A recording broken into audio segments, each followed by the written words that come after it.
Hello and welcome to Saturday Night Stack Chat, where I get together with a fellow YouTube creator and have a chat about everything shiny. Tonight we've got a great co-host to introduce to you all. It's maybe not someone you've come across yet. He is very new to the scene, but he's got an amazing channel, and he's just doing something off screen right now, which is about to make me laugh for everybody. He's an awesomely funny guy. So without any further delay, I'm going to bring him on so we can all have a great chat with the fantastic Addicted to Precious Metals. Hey, APM, how we doing, buddy?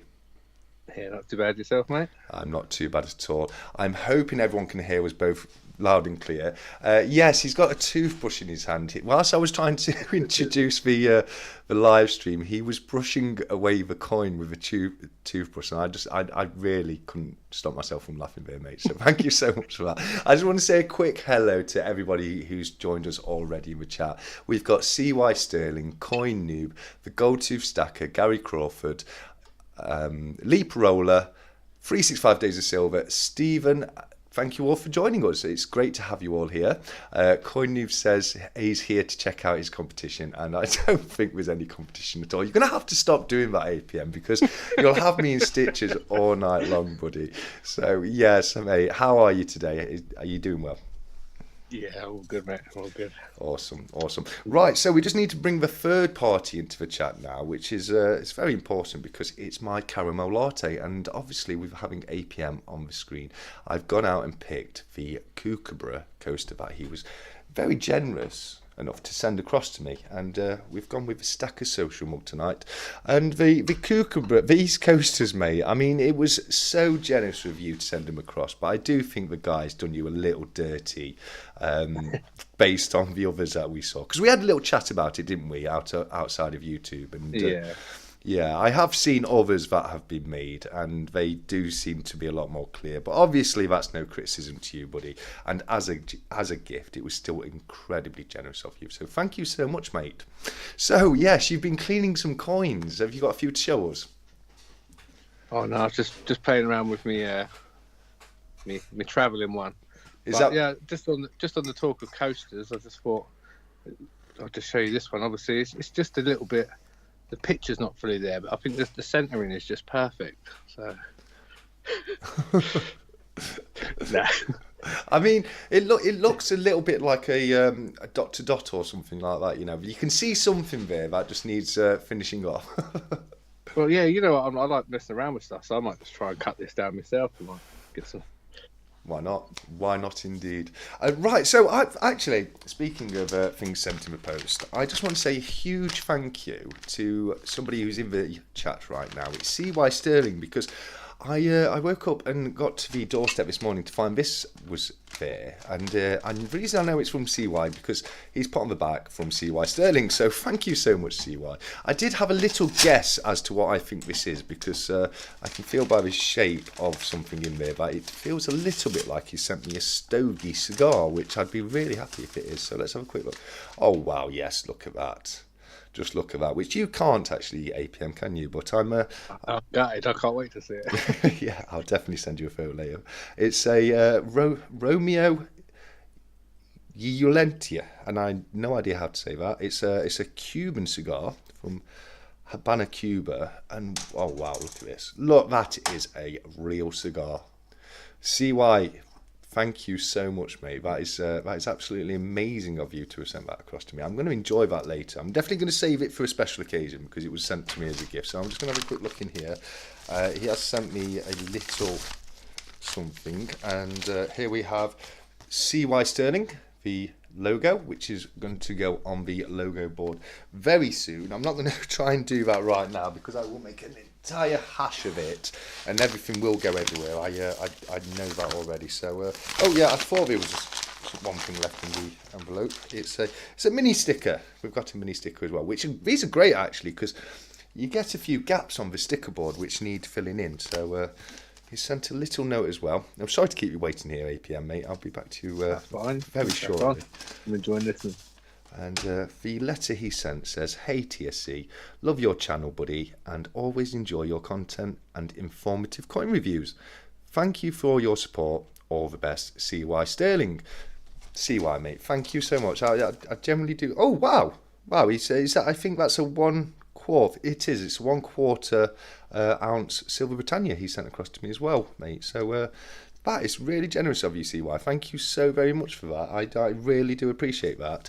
And if you weren't aware, CY does have an amazing channel.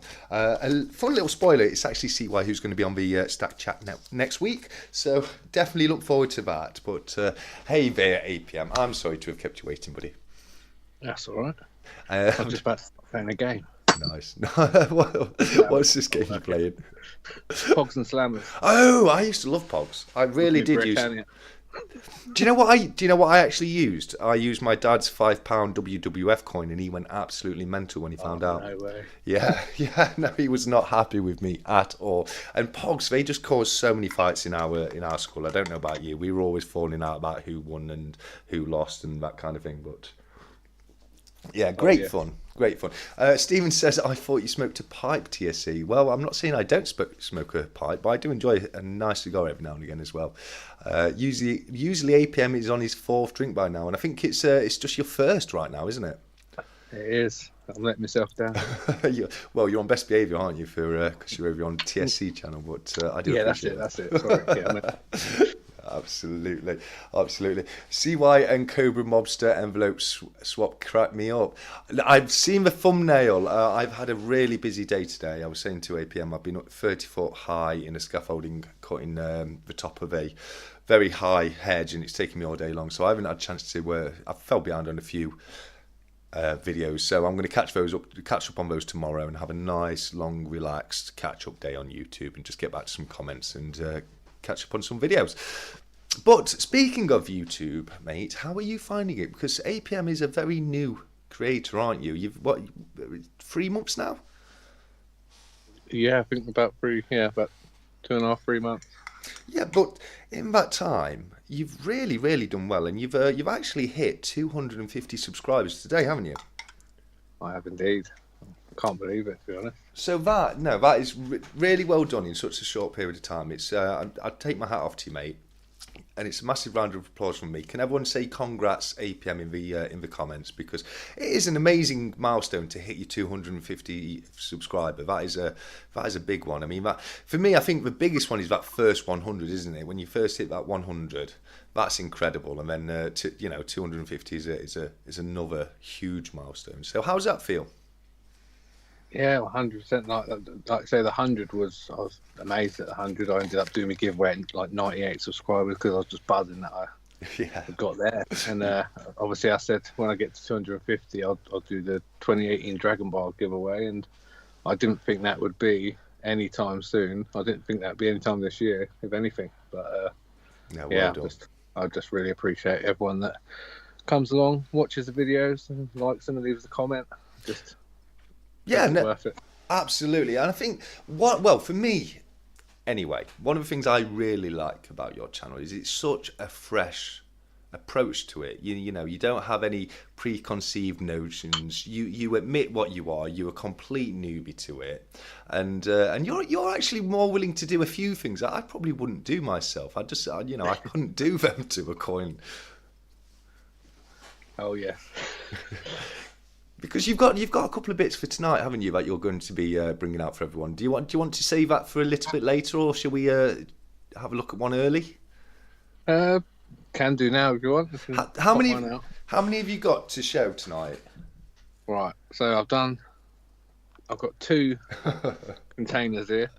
One's got just a boiled egg and a Britannia in it. One looks very black. This one looks awful. Oh. It's a boiled egg in water with a Britannia in it. I thought maybe the water might give it a bit of, I don't know. So let's have a look at this one. I'm just going to very quickly respond to 365, who said, "Who's going to set up a GoFundMe page to get APM a new jellyfish light?" And absolutely not, no way at all. If anyone does set it up, I will fight to get that taken down. That jellyfish lamp, it freaks me the hell out, mate. They look real. It looks like you've got a couple of jellyfish actually right there, and I just don't like it. I don't know why. I've said this. That's where I should have put my Britannia and my boiled egg in there. Oh wow, yeah, no, I might have had to actually fall out with you if you did that. To be fair, but you've got it back up and running again, though. It's working again now. No, it only stays on for about 30 seconds and goes off. Right, okay, that's never a good thing, really, is it? So, but no, yeah, I left it outside. I did say to APM outside of YouTube that his jellyfish slime really just freaked me out. I genuinely thought he had real jellyfish for a while. I thought you could like buy them or something like that. Yes, Stevens just said, I bet those stink. And before you turn the line off, I was going to ask you, how long have they been unopened for? How long have they been sealed there? 6 days now. Oh, wow. I can already smell it already through this. Are you sure you want to do this? I mean, look, this is a potential biohazard right here, mate. Have you got a COVID mask still knocking around anywhere? Oh, I haven't. No. Oh, this is one time you could have done with a COVID mask, isn't it? But yeah, so let's do the one that's not in water first, and we'll take it from there. Right, let's have a look. Oh mate, I feel for you, bud. Oh. Right, just bear with me. I'm just going to have something to eat quickly. Oh wow, this is prime YouTube right here. Wow, bring that close up to the camera, mate.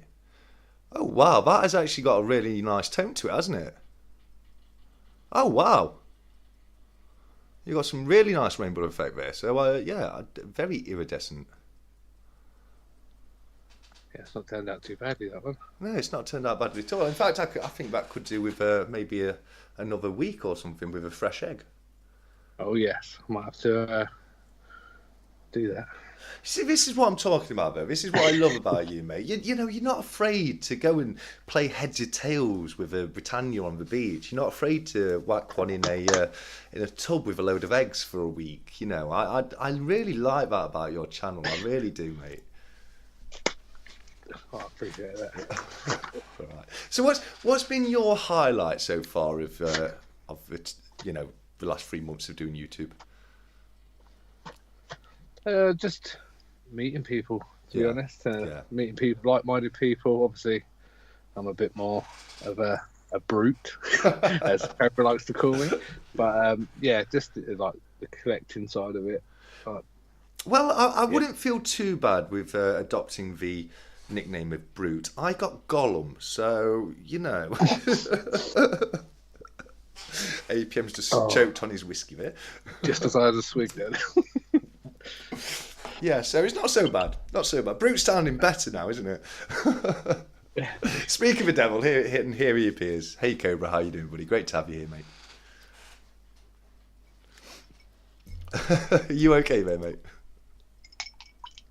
Oh yes. What's that whiskey? What are we drinking anyway tonight? What is this whiskey? Oh, this is not whiskey actually. This is Disaronno. Okay. I used to like that with Coke. I know that's a bit not the manliest to drink, but Disaronno and Coke is quite nice. Yeah, it's. I think I love Dr Pepper, so yeah, I do like. Yeah. But yeah, real men just drink it on its own. They don't add nothing to it. So real men just drink Disaronno on its own, do they? Yeah, they don't add nothing to it. No Coke. Well, I'm not saying it. I don't want to offend anyone. Drink what you like. I used to like the most girliest of cocktails, but they taste good. You know what I mean? I don't mind. I'll drink them. These days, I'm more than happy with my caramel latte, which is tonight beautifully being held in the Stackers Social mug, established 2023. And if you're not in Stackers Social yet, I do definitely recommend that you head over there. It's a brilliant place to be, isn't it? I know you're in there, aren't you, mate? I am indeed. Yeah. And again, that's another perk of doing what I do and just meeting new people in there, and it's just real friendly atmosphere. So.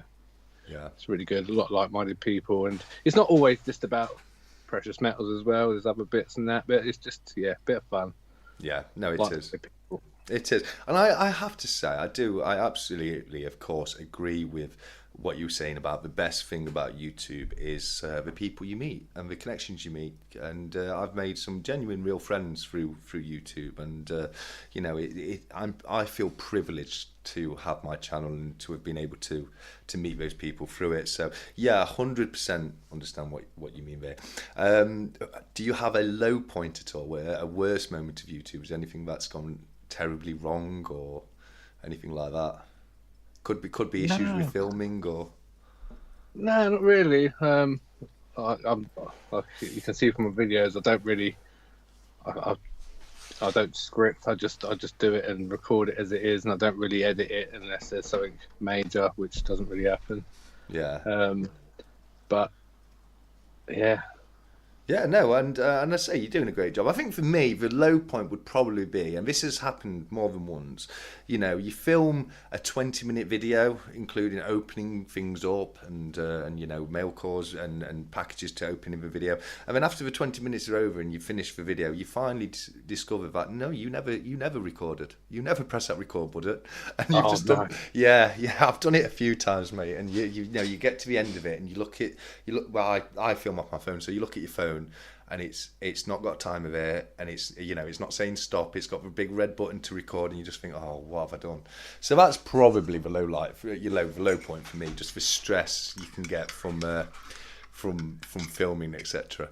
I'm just gonna have a look at. We've had a few comments come in, mate. So I'm just gonna have a look at that. We've got Stephen has said, "Are you sure you are not a southerner, TSC?" Well, no, I'm not a southerner. I can assure you, Stephen, the northern blood runs thick within me, my friend. It does. My family descend from Scarborough, and you don't get much more north than Scarborough, really, do you? So, you know, I'm just tainted with southernness. But yeah, I do like a nice cocktail. You know, I used to run a cocktail bar though. I think that's partially what it is. Oh wow. Yeah, it was one of my first jobs. I went to college. I did software development at college when I was younger, and you know, I got myself a little bar job around that. And I used to supervise. They had a few bars. It was like a town pub. They had a main bar, an upstairs bar, and then a cocktail bar. And I used to supervise a cocktail bar. So I used to have a lot of fun doing that. So yeah, it's probably the reason why I like cocktails so much. Oh yeah. And just having a quick, it looks like most of the chats are just people saying hello to each other, which is amazing. It's great. I mean, that's another thing I love, to see people getting together and you know, chatting amongst themselves with these chats. I think that's wonderful to see, isn't it? You know what, as you were saying, I did think actually when you said about making the videos where you haven't pressed record, I do my packages one at a time now, because I did do one before and I think I'd done 3 or 4. And I'd got to the end of it, I'd opened them all, I got to the last one, and I realised I had I had my full-on address on it, and I was like, oh no. Oh, mate. So, well, I have told you, if you ever need a blur job, then I'm your guy. So you should have sent it over, mate. I'd have blurred that out for you, no problem. I appreciate that. Yes. How much do you charge? Hey, free blur jobs to you, mate. Love it. No, so yeah, no, it has been wonderful, and it is a breath of fresh air to the community to have a little bit of comic relief, really, isn't it? You know what I mean? When we see your coins getting thrown around the way they are. Yeah, it is just, well, it was just the one, but obviously there's 2 more that have gone into testing. But I think I'm going to have to stick with those 3. I don't want to. I was working it out, and I was thinking. The amount of money in those coins just sitting in things is, no. Yeah, it can get very expensive very quickly when you start doing things like that. You know what I mean? So Marshall Vincent's here. Hey Marshall, how are you doing, mate? Hey Scott Silver, you're here as well. And anybody else who's popped in, Supreme Ginger Stacker, I just want to say thank you all for coming. It's amazing to have you all here. I do love these chats when I get to have other people come on and join me, and everyone else in the comments there. So. As I say, thank you so much for joining us. So, do you have any questions for me at all you'd like to ask me? It can be absolutely anything. Well, maybe just about like how you started. Did you start off as like stacking, collecting, or did you? Okay, so for me, I've collected coins for years. I mean, the first coins I ever had were old pre-decimal coins that I'd be given from my dad, and it'd be like literally old pennies and stuff that was worth nothing out of his collection. He'd give it to me. But do you know, when I used to see his tin of old coins, my little child brain used to see that as real treasure, and I used to love just flicking through it. So I was, I've always been interested in coins my whole life, but what got me into collecting was the commemorative 50p's. The ones you get and you change every now and again. Oh yeah. We've got some really fun designs, but I wasn't hardcore about it. I'd try and pick them out my change, but every now and again they'd get spent, and that wasn't a big issue to me at the time. Then, a couple of years ago, I started getting a bit more serious into the coin stuff.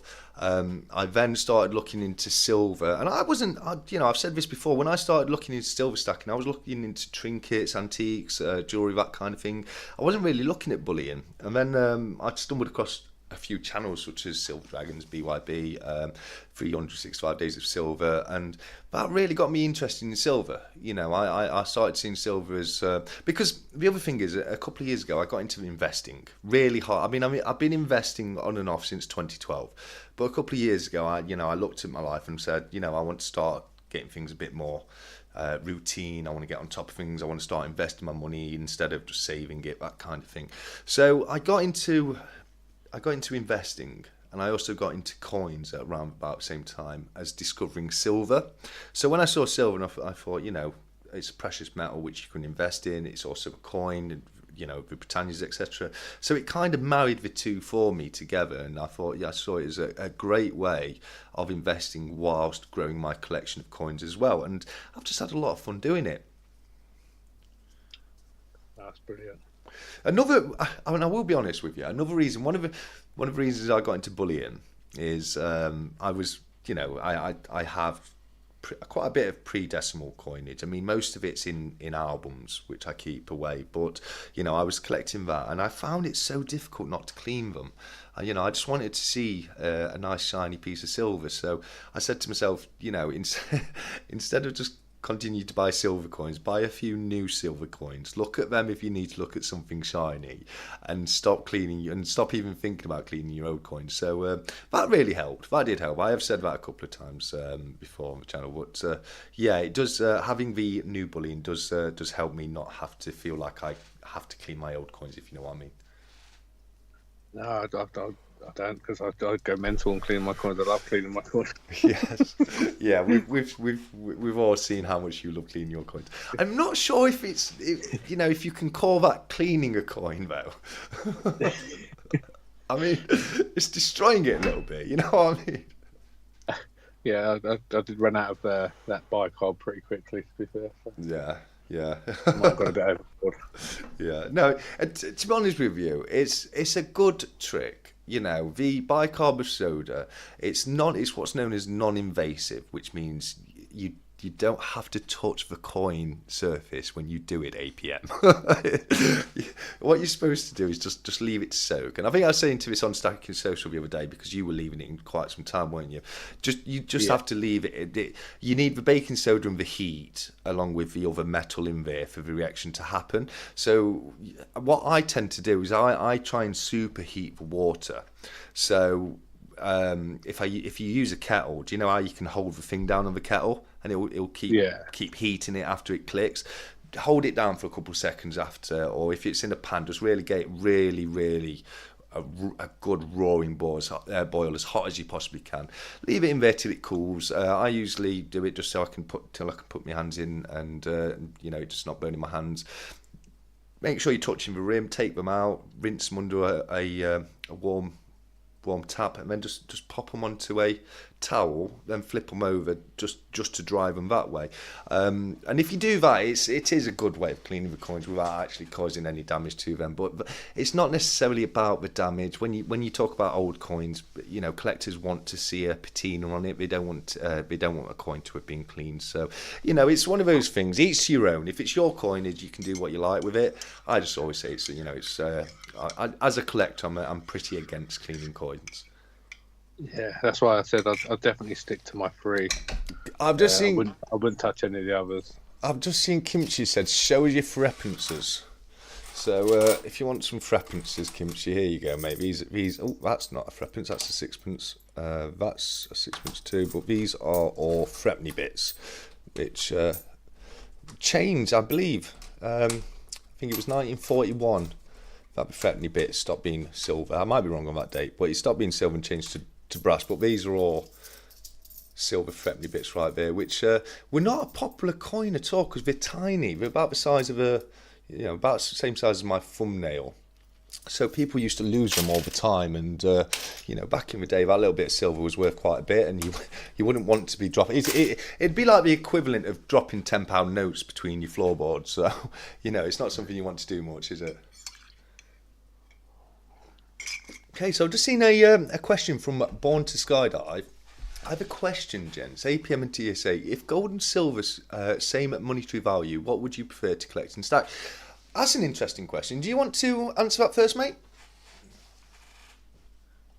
Sorry, I only caught half of that. Has it stayed at... No worries. If gold and silver were the same value, cost the same amount for an ounce, which one would you prefer to stack?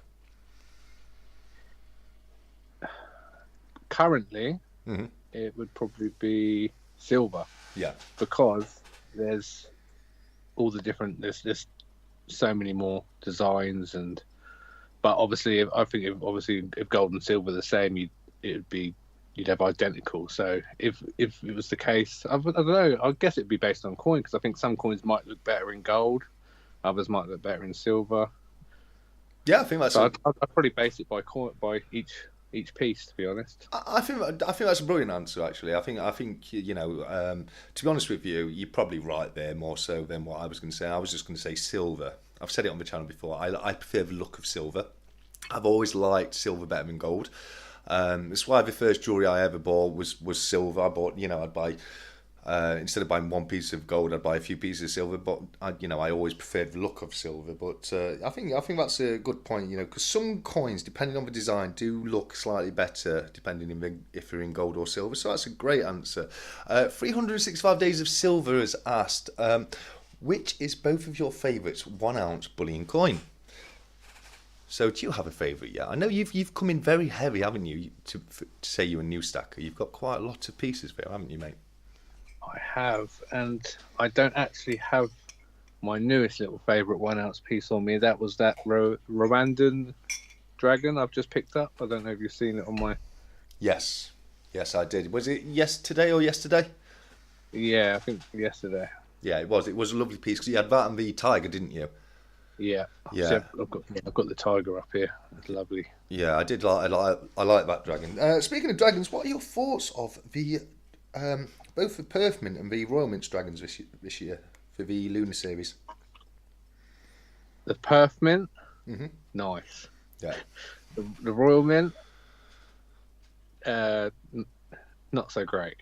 I'm with you. If I'm honest. I'm with you. I think a lot of people have said it. I don't think the Royal Mint's dragon is a great design. I think we're too used to great looking dragons from things like the Dragon Coin Bar and 100%. Things like that. You can't come to us now with these lame ass cartoony dragons and expect us to buy into it, because we've got some stunning dragons now in our collections or stacks. So step up your game, Royal Mint. We need a better looking dragon than that, really. But no, I'm with you 100%. So but your the new Rwanda dragon would be your favourite. Is that what you're saying?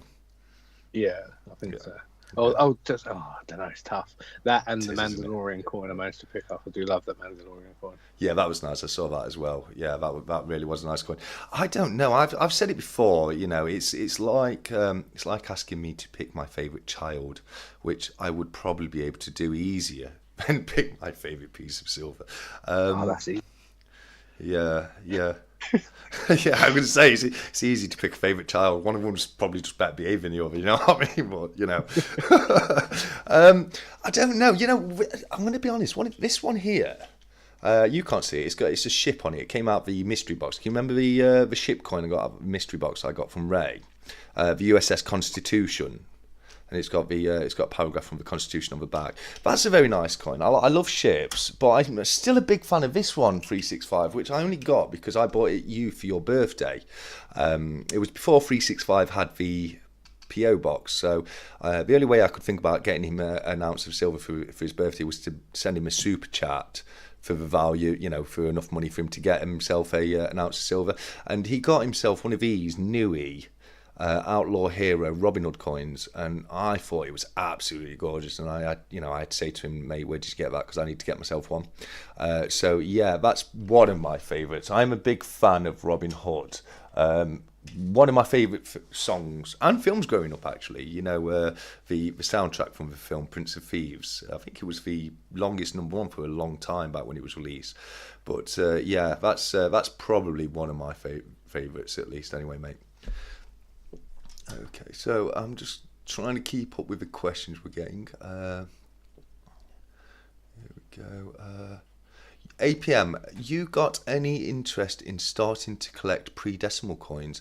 I didn't think I'd be bothered about it, but I've actually enjoyed scouring eBay for a bargain. Just started collecting florins.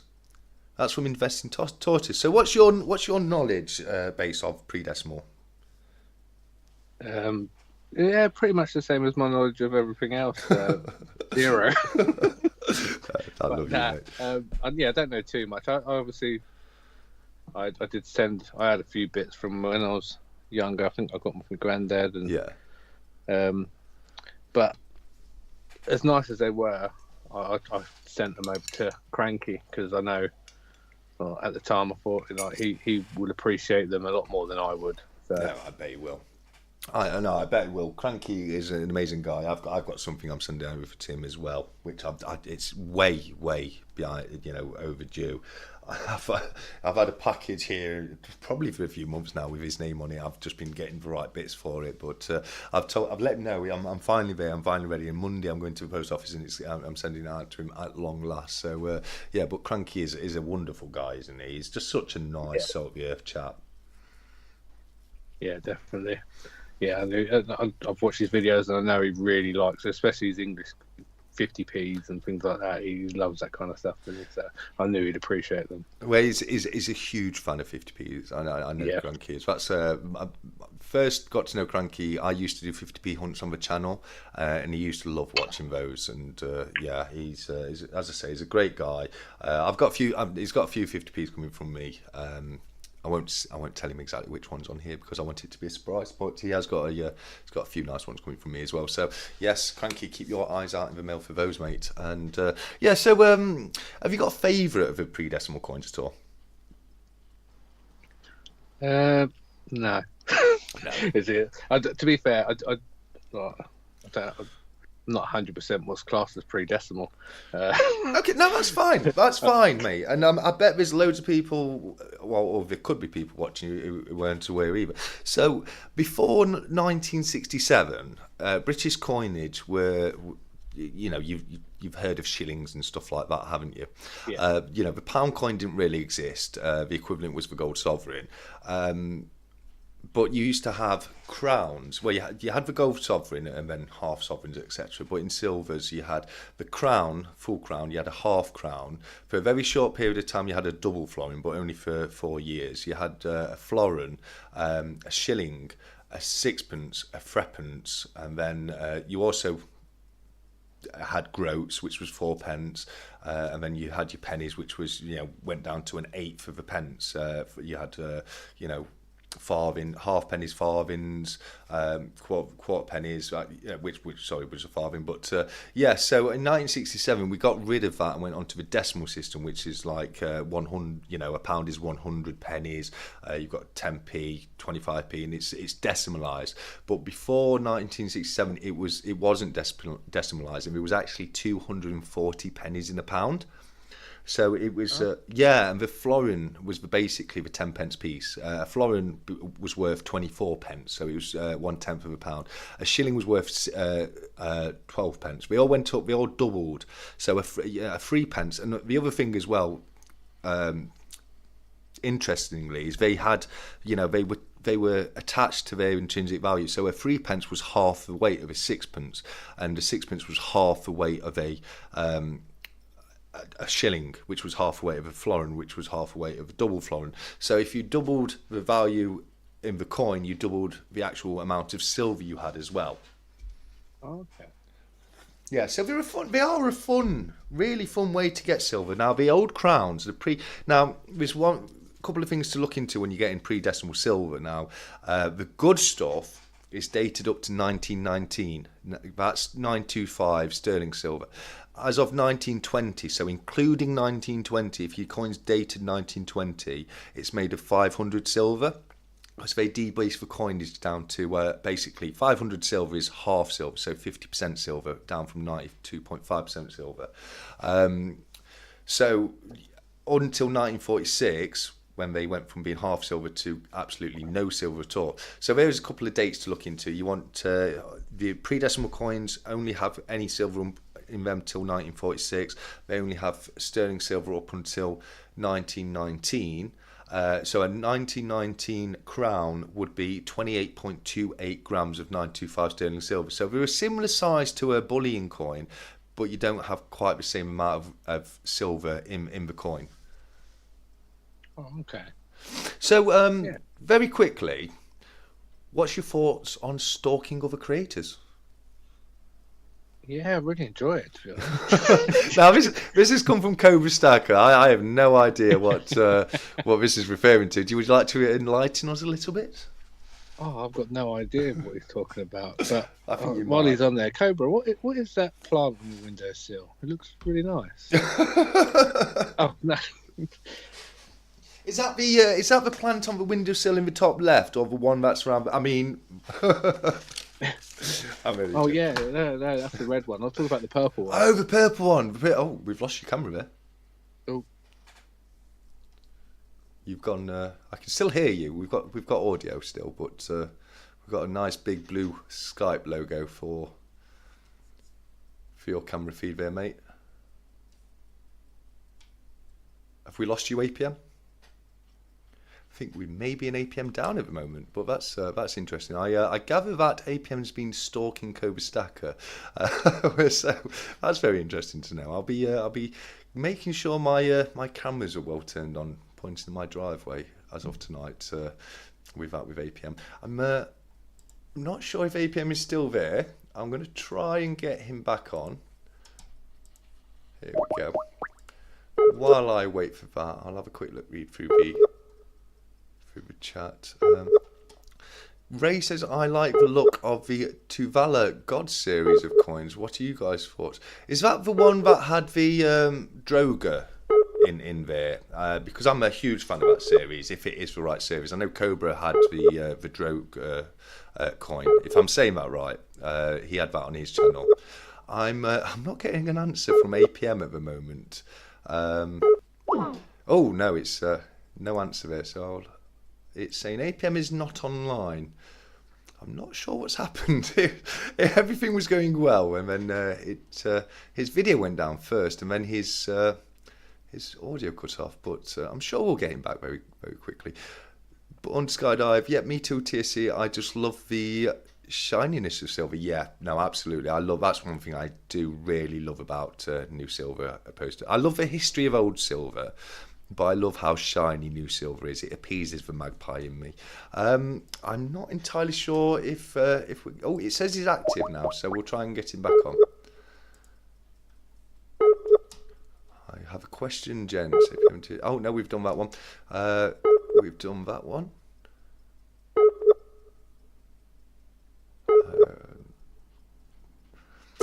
Right, it's not ringing again. I'm not entirely sure what's happening. Go2Stack says, I work most weekends. I will get a job halfway through, lol, 365. I'm not sure what's... Oh, no answer again. 365 has said, all good, GTS, you need to get yourself on this chat soon, mate. Absolutely, Go2Stacker.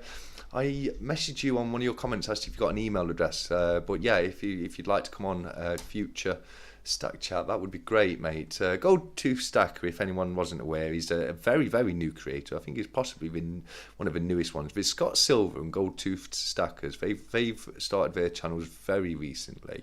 Oh, as well as Darth Stacker as well. Darth is now putting content out. I always forget Darth because he's been around for a while, but he has now started making videos. So they're free channels that are definitely worth checking out if you haven't already done so, which are Darth Stacker, Gold Tooth Stacker, and also Scott Silver. I'm going to try APM one last time. I'm not entirely sure what's happened here, but I'm hope APM's safe and well. He just kind of disappeared on us. Born Skydive, massive queue. Where do you guys all get the wicked group planter? Oh, well, the group planter is a set of 4. We actually do 4 of them, 4 different poses. They're not the cheapest, but I saw them on eBay for about £10 a pop. Super fun little things. You don't get a lot of room to put your plant in. I'm going to have to take that one out and replant it very soon. But they are super cool. And I think, as I say, they are on eBay. If you just type in Groot plant pot, I think they should come up. Question for you both. Well, I can answer it, Scott Silver, until APM's back. Scott Silver says, question for both of you. Who's your favourite YouTuber? If that's too difficult, who's your favourite new Scottish YouTuber that's subscribed to you both and just loves you? I think my favourite YouTube's got to be Scott Silver, hasn't it? Absolutely, Scott. Why not, mate? Absolutely. No, you're doing an amazing job. I'm not going to say who my favourite YouTuber is because I don't know if I've got a single favourite YouTuber, because there's people like 365 Days of Silver, Christopher Collects, Coin Patrol, and others as well. And, you know, there's people that I'd want to be on that list because I think we're all as good as each other. But that's the only names you're going to get out of me today. I'm certainly not going to say anything other than Christopher Collects is the best, just in case he's hiding in the comment section, because I don't know if you saw that last week. Oh, here we go. We are ringing. 1 second. Right. APM, my friend, how are you? Yeah, I'm okay, yeah. Yeah, I'm not bad. Sorry about that. I don't know what happened there. It's okay. Stephen, it's me. And you're up there, Stephen. I love your channel, mate. I love the stuff you do. But to be honest with you, I mean, all the UK stacking channels, they're pumping out such amazing content at the moment. You know what I mean? There's some amazing stuff. I mean, the auctions that we're getting from Cobra Stacker are incredible. You know, he's changed the game with that, I think. But yeah, there's some great YouTubers there, mate. The question was, who's your favourite YouTuber? APM. Oh no, he's gone again. Let me see if I can get him back. There we go.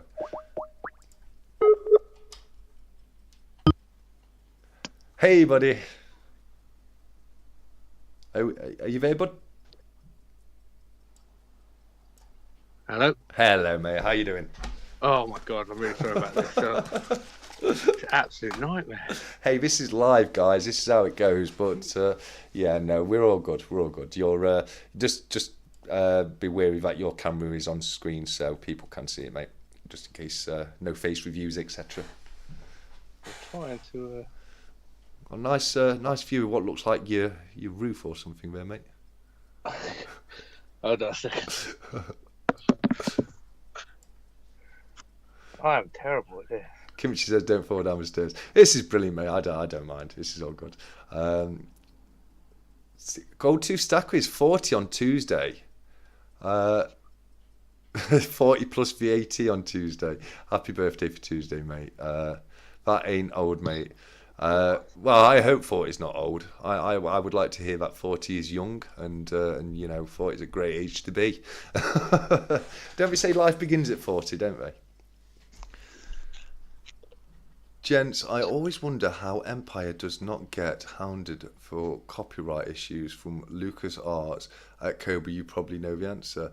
I just don't think they've discovered it yet. I know LucasArts can be very, very stringent with copyright. So I know what you're saying there, Board Skydive, but yeah, no, he's. I don't know what's going on with those because he does have some little designs, doesn't he? Empire Metals, where he's got the what's he call them? His little stormtrooper designs. They're like little caricatures of stormtroopers. They're super fun. Are we all set up now? Oh, I think so. I had a call coming through, and then I was trying to cancel it off, and then that was it. It wouldn't reconnect me to the. Yeah, no, it's all good. We've got you back now, so yeah, it's great. Brian, I'm going way back in the chat now. Kimchi, Brian Adams' song, "Scared the First Half of My Life." Scarred the first half of your life. That's not a scar. I love that song. That song's amazing. I really do. What is it? I want to say Always. Is it Always? It's not Always, is it? I can't remember the name. Everything I Do by Brian Adams. Amazing song. It's that was the theme tune to my childhood. Everything I Do by Brian Adams. Shrimpman has joined us in the chat. We have Gary Crawford here too. So guys, thank you so much for coming across and joining us. It's amazing to have you here. And yeah, so APM, we've got you back. I'm not sure where we were. Can you remember where we dropped off? Oh, I have no idea. I've had an absolute mare. Yeah, my head's gone now. Let's just draw a line and start again. No problem at all. We had some good questions though. I'm going to see if I can find them. But yeah, APM, what's your thoughts on stacking other... Oh, sorry, that's rereading code because it's stalking other creators, not stacking. Oh, yeah, we've done that one. He spilt his drink on the computer, lol. That was from Stephen. And yeah, I got a little bit worried there myself, mate, so... Gold Tooth Stacker, I work most weekends. I will get a job halfway through, lol. 365. I work most weekends myself. I've been working today. I'm absolutely shattered today, and yeah, so it's if I'm a little bit not as up to it as usual, that's why. I've been 30 foot high on a scaffolding all day, trimming some large conifers. Stephen says you've got to be over 50 to join the old Gits club. Me, Cobra, and CPM. Well, I've got a little bit of time left to go yet before I get to join the old Gits club, which I think I'm okay. I think I'm all right not being in the old Gits club. It doesn't sound like the kind of club I'm rushing to get into. You know what I mean? NGMD's here, so it's great to have you here, NGMD. Thank you very much for popping across, buddy. It's a great chap, NGMD is. He sent me the 5 gram guide bar before, so again, mate, I'm so grateful for that. So APM, you're a bit quiet. What's the matter tonight, buddy? Do you need another whiskey in you? Oh, I think I do, to be honest. Have you ever seen those? I don't know. It's on TikTok and that they have those weird things where they make noises and people listen to them making the different sounds. It's called ASMR. That's the one. Yeah. It calms people down. So I just feel like I need a little bit of that myself. Just hold on. Oh, that's lovely. That is. Yeah, I'm all calm now. All good. I'm rubbing the microphone all gently for you. Yeah. I actually really like ASMR to fall asleep to. Yeah, no. Some of them I like I don't know, the whale noises and the sea and stuff like that. I like that kind of thing. Yeah. I don't know about like people like brushing their beard on a microphone and stuff. No, like that. yes. So don't get me wrong. Some of them are just straight up weird. Yeah. I'm talking about the legit ones where they'll have pieces of paper or something, and they'll just scrunch up a piece of paper, and it can be it's just white noise. It can be really, really relaxing, but yeah, there's some really weird, dodgy ones out there that people need to stay away from. Cranky is in the house. Cranky, as your ears been burning, mate. We've been chatting about you tonight, haven't we, APM? We certainly have. Yeah, absolutely. Cranky says, dudes. Yeah, no, Cranky's the dude. Have you seen that video? What one? So, have you ever seen the Big Lebowski with Jeff Bridges in it? It's the one where it's the film where Kaiser Soze's come from. Where I think it's Kevin Spacey's in it, and he comes up with the name Kaiser Soze from Things That Are in the Room. But Jeff Bridges plays a character called the Dude, and Cranky's got the same jumper as a guy wears in film, and his impression of it is absolutely amazing. So it's a bit of a while ago on his channel, so you might have to go back a little bit to find it. But that was a super fun video that I really liked. I'll look for that.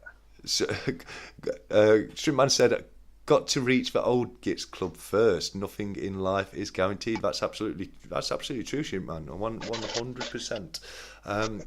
365, this is from Gold Tooth Stacker. 365 said, I got comment of the week last week. Yes, you did, Gold Tooth Stacker. You got comment of the week in the bottom right corner.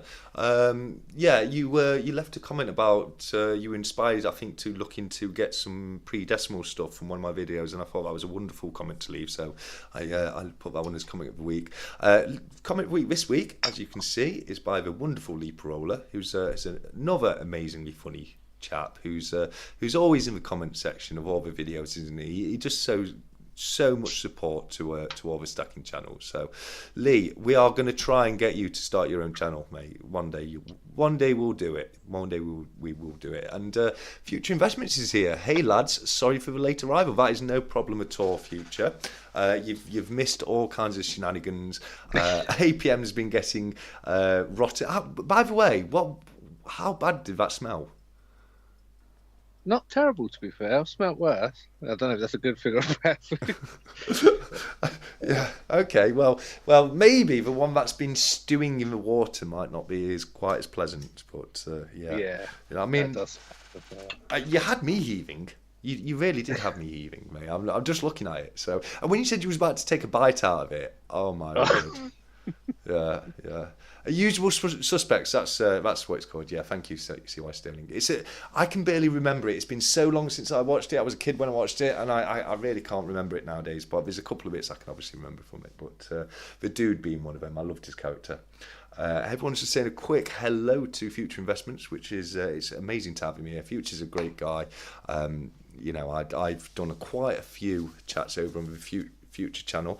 I do know he's not very well this weekend, but I think we're hoping to get back with the live clubs soon, all being well. But do you watch much of Future's content at all? Yeah, like I say, I've only been in it for 3 months, so it's a massive catch-up game for me at the minute. I'm trying to watch all the new stuff that's coming out, and then gradually, when I've got time, I'm trying to work my way back and watch. Not one person's at once, but just flicker around a little bit and try and get up to speed. But there's so much.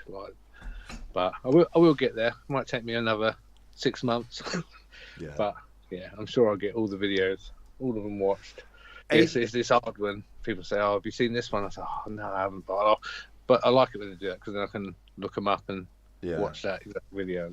Yeah, I think you're right in what you're saying, isn't it? As long it's more important to keep with the new, keep up with the new ones, and then do the old ones as and when you can. Because if anyone discovers my channel new, I don't really expect them to go back and watch everything that's already happened. It's I fully get that. I've just seen we've got Centre Georgie in the house. He said hello, TSC. APM and everyone. So Centre Georgie he's another guy with an amazing channel. There's so many greats in the chat. This is one of the things I really do love about these live chats. There's such amazing channel creators here. Centre Georgie, he's got some absolutely wonderful pieces, hasn't he? Do you know what? It's funny you say that because I was actually watching a couple of his videos today. So this morning. But yeah, he's got some really nice special pieces. I'm guessing he can pick up some spectacular pieces that we would struggle to get. Yes, but you've got to remember that goes both ways, doesn't it? Yeah, 100%. Yeah, when we're paying more for stuff that's you can't get over here, it's only abroad. People abroad are paying more for stuff that's released over here, and easy for us to get. So it swings and roundabouts on that one. But I absolutely I understand what you're saying there. And he's which one is it, Mr. Roberts, the coin shop he goes to, and he gets some really, really amazing coins from there. I don't know. Do you know what I was thinking? That I was watching a few that go to coin shops. I don't know any coin shops. Do you have any in your area that you know of? No. Or? The closest we do. There's a few coin shops in the UK. I think mainly in places like London, etc., in big cities. But what you'll find mostly is you'll have in antique shops. You'll have a few normally very overpriced coins in there. But somebody who's just come into the chat, Bits and Bobs. Now every time Ethan from that channel goes to his antique shop, he comes back with the most amazing coins at a really reasonable price. So he's got a good antique shop near him, at least. Definitely some videos. I always love the ones where he's been to the antique shop, because he always comes back with such amazing coins.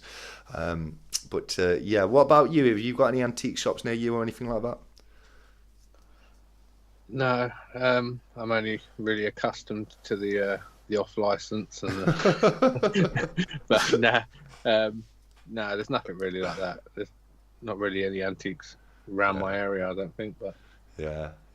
No, I don't think I've looked too much, to be honest. I didn't think about looking at antique dealers. Yeah. You do normally find that in antiques dealers, they'll have a little coin section. Normally with old coins, but they'll very often have things like Britannias or bullion coins in there as well.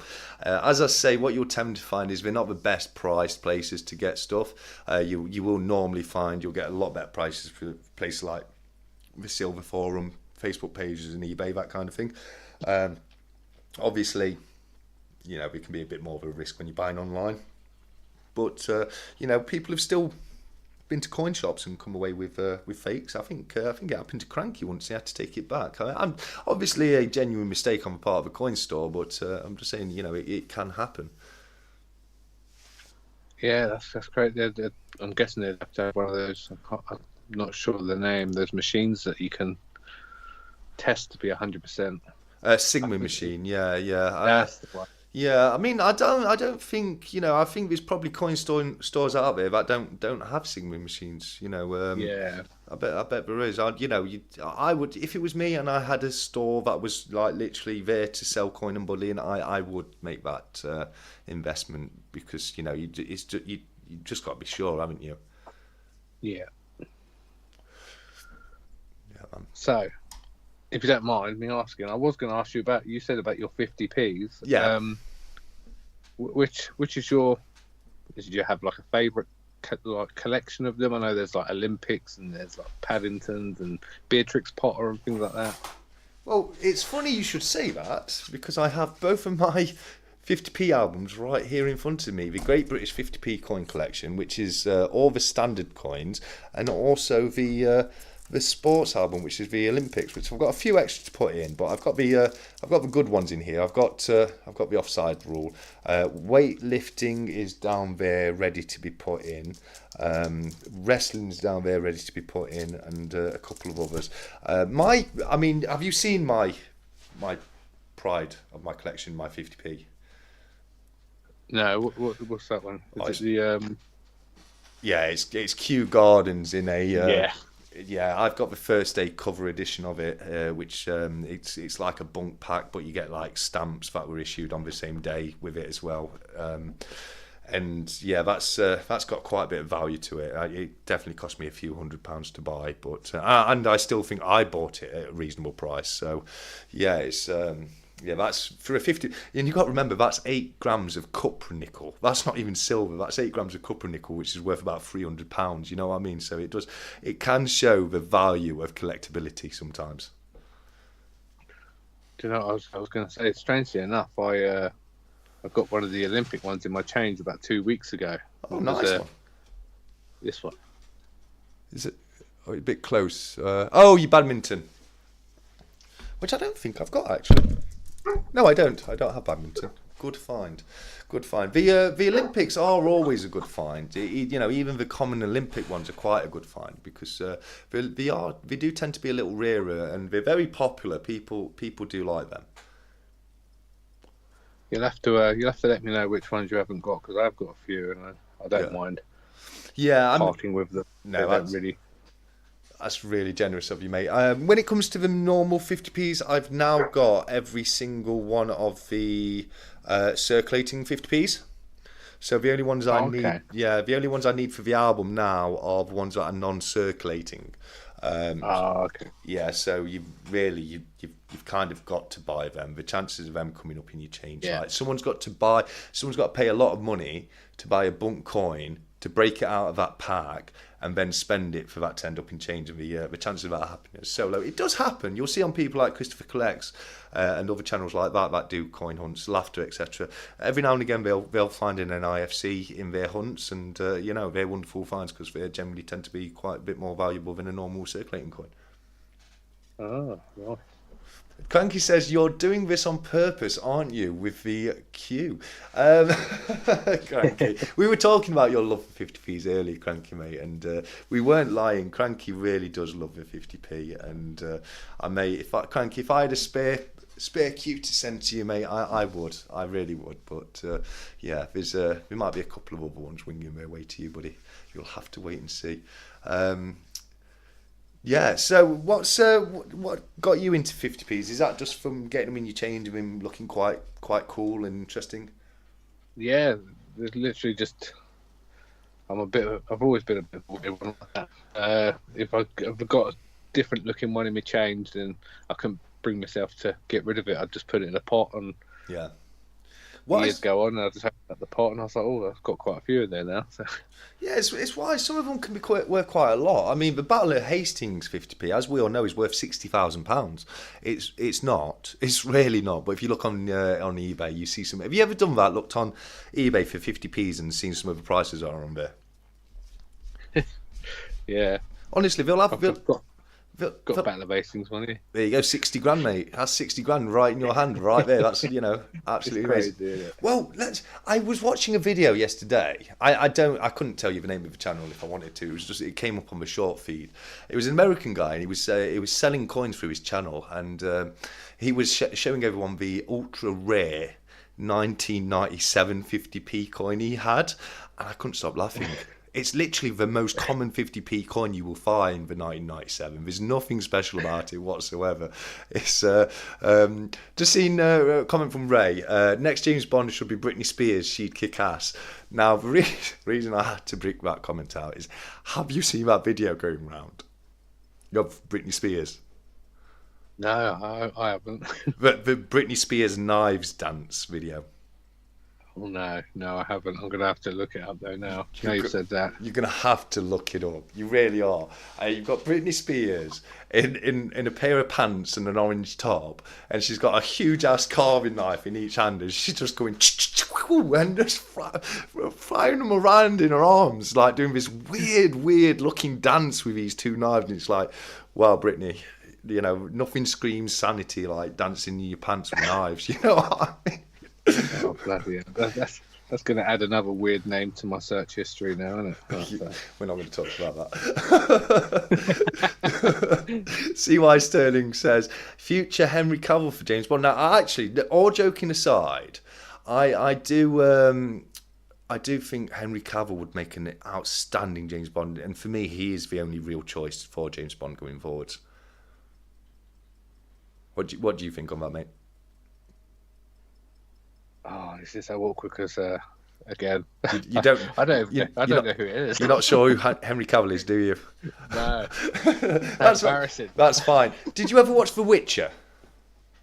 Oh, yeah, I did. Yeah, I like The Witcher. Yeah, Henry Cavill's The Witcher, mate.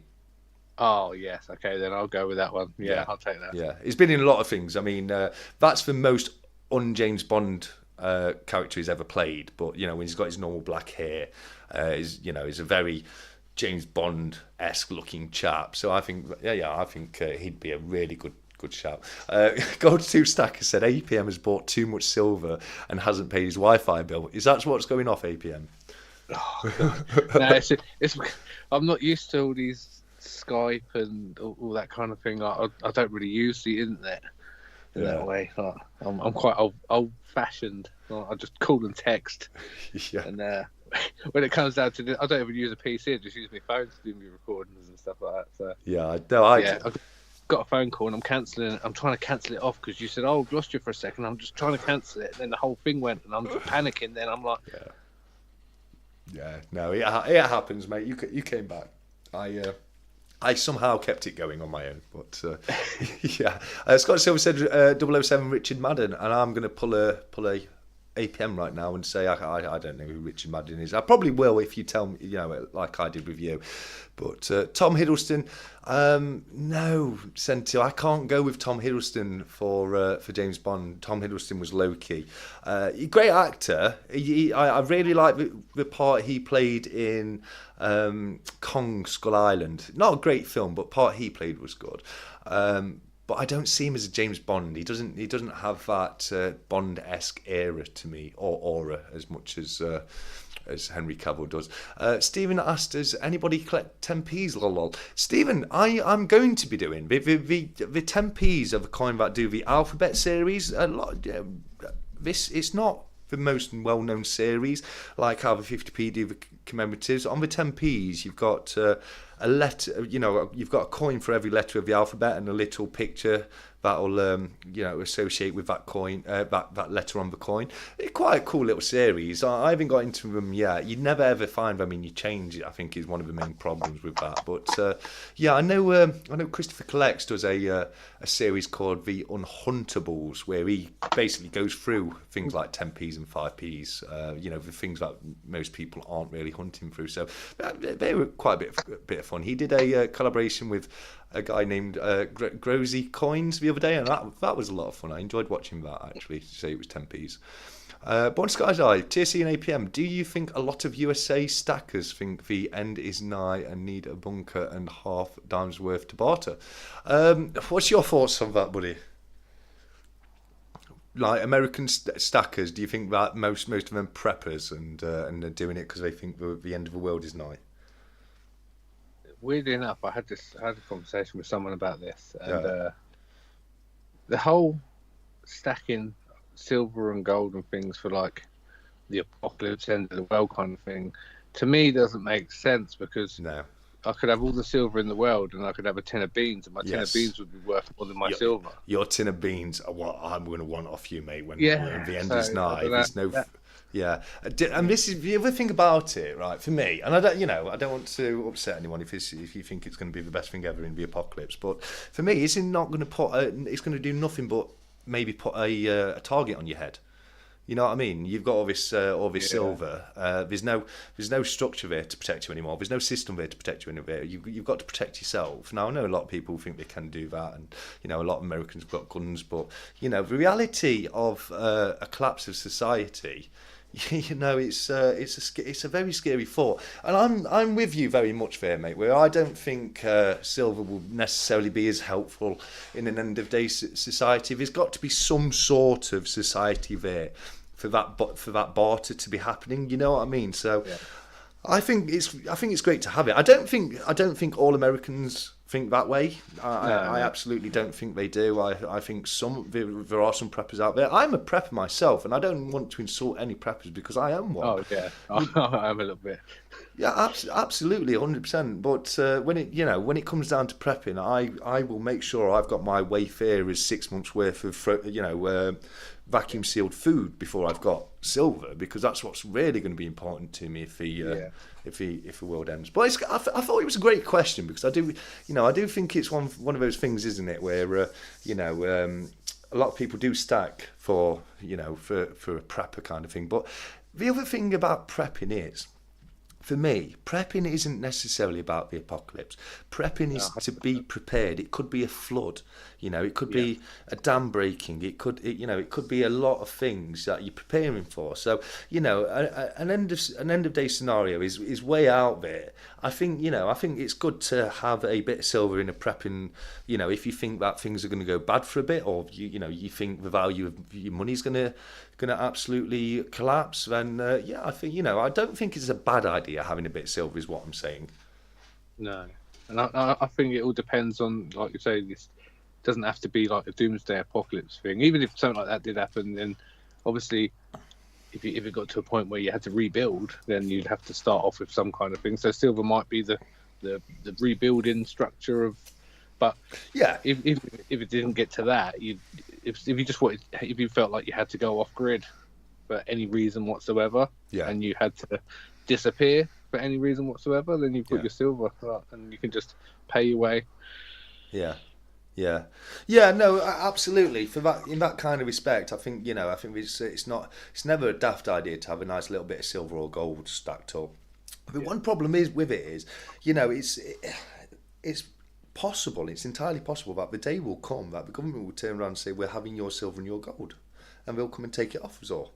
It's happened before. I mean, obviously you can try and hide it, you can try and get away with it, that kind of thing. But it has happened in the past, and it could happen again. You never know what's around the corner. So there's a lot of things to look into when it comes to that. It would all depend on what the scenario was, really, wouldn't it? I think. Yeah. Son to George, he said, being a prepper saved me during the lockdown. Just say, being a prepper made the lockdown so much more easier for me because I had I had loads of food already in, like tin food and stuff. The kind of things that you can keep even if the electric goes down. Yeah, stuff like that's it's helpful, isn't it? It's just like having a few cases of bottled water. It's just if we've had times where the water's gone off for the whole day, and you don't realise how much you rely on. No, you don't till it's gone. Yeah, and then because it was a whole area, everyone went to the shop. The shop didn't have any blooming water, and so it's just being ready for things, isn't it? That's all it is, really. Yeah, absolutely. Stephen's put, when did that happen, TSC? Just remind me what you were referring to there, Stephen, buddy. I can't remember exactly what it was we were speaking about that you're referring to, but let me know what you mean, and I'll let you know, buddy. But I did you ever watch the old American TV show pre-2012? What was it called? Doomsday Preppers. Yeah, I've seen a few of them. Yeah, they were super cool, weren't they? They were a lot of fun. The Doomsday Prepper show was. I do think it was a huge amount of fun seeing all the things and all the different ways people did. They had some really, really interesting ideas come up, didn't they? Yeah, I don't know. I love it. There's ones where there's like the shipping containers under the ground, and they built them in proper bunkers and stuff. And it's amazing what they can do with. Yeah, no, absolutely. CY Sterling's off. So I just want to say, CY, thank you again for popping in. Thank you for the cigar. Thank you for the quarter-ounce Brit, and thank you for the logo, mate. I honestly super appreciate that, mate. That was a wonderful little surprise to wake up to this morning. But you take care, somebody, and as I say, CY will be joining me next weekend for the Stat Chat next weekend. So I'm really looking forward to that. Nice. Yeah, definitely. So yes, right. So what was the first stuff you bought? Because I know 365 bought the. He helped you, didn't he, to get your base stack? As it. Yeah. Yeah. So I think. Sorry. Yeah, no. I was just gonna say. So what kind of stuff was in that? What was the base stack he put down for you? I know you did a video on it, but it was some time ago now. So just to remind us. Yeah, I just tried to get a little bit of everything, really. I think I had a 1 ounce gold bar, a 1 ounce gold coin, a tube of Britannias, 1,000 gram silver bar, 500 gram silver bar, and then a few odds and sods and on top of that. But yeah, it was quite a obviously with a 2 1 ounce gold, it was quite hefty. I think there was a 5 gram in there as well. Yeah. Which was a great stack. I mean, that was a really great stack. I mean, it took me a while. I bought little bits here and there, a few pieces every month, which has worked out great for me. I've said it from the beginning, slow and steady wins the race, and that's my approach to stacking and investing. I like to dollar cost average.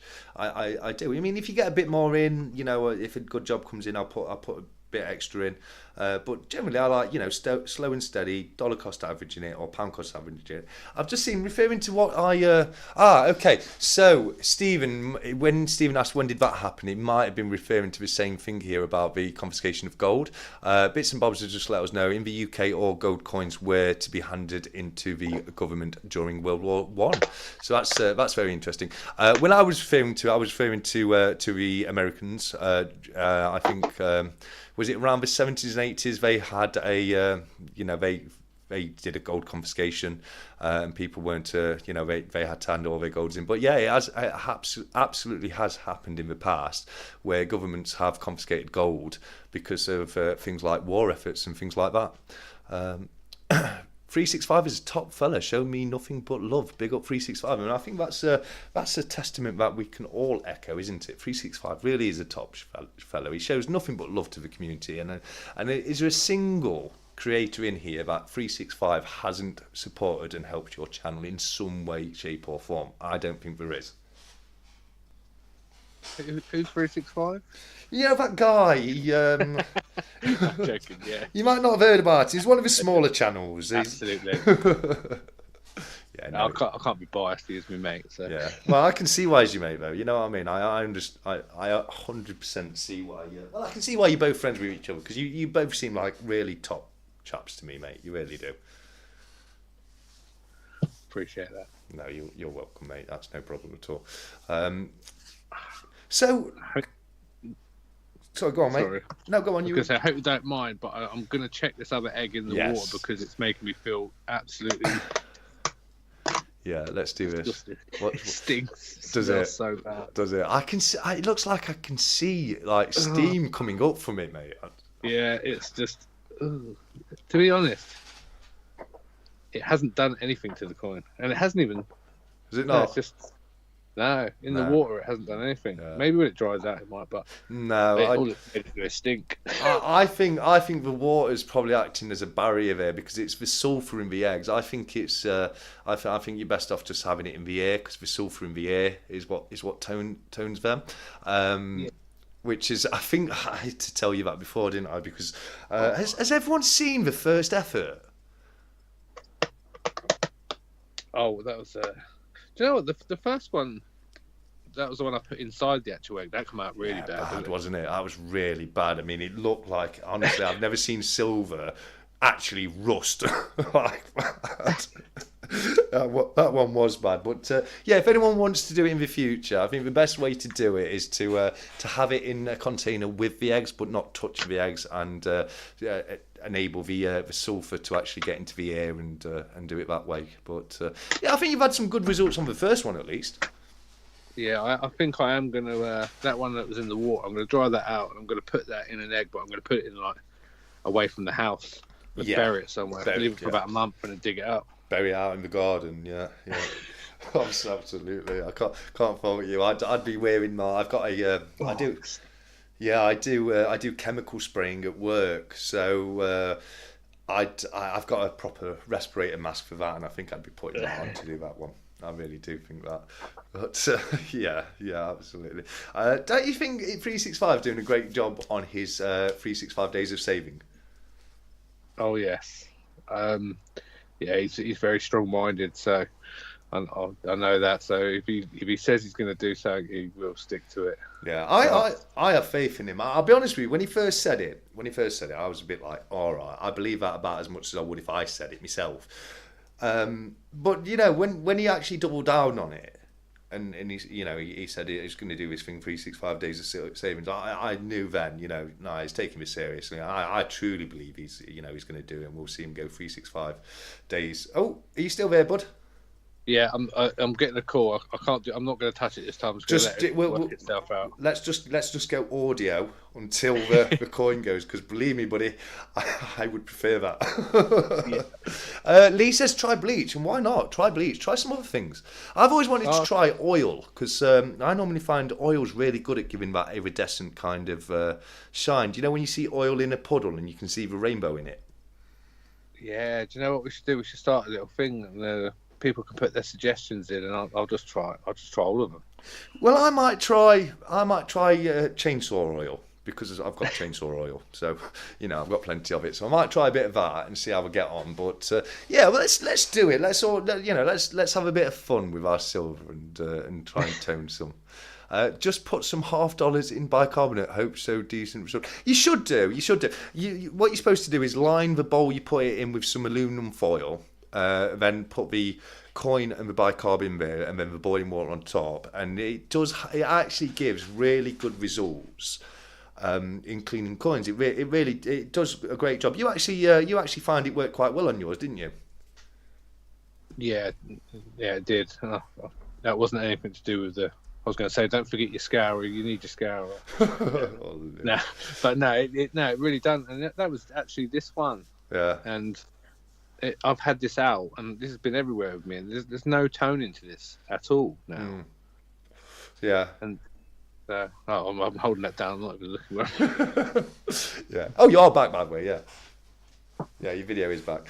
Okay. Sent to Georgie. I'm going to start ranting about the Perfmint Lunar Series Dragon. It's horrid. Yeah, I mean, I don't think it's as bad as the Royal Mint one, but the Perfmint's the one where the gold is like 365 says, and I think he's absolutely right when he says this. It looks like a cartoon dragon running, where like you expect to see like the legs going in circles beneath it. It is a bit silly looking, the gold one, and it's not been a good year for lunar coins up to yet, has it? Apart from the Rwanda, is that a lunar coin that you got from Rwanda? Is it?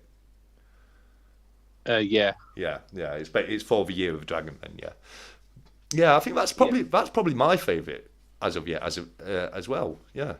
365. Okay, so 365's put one in some amaretto, and then Cranky said 365. That's alcohol abuse.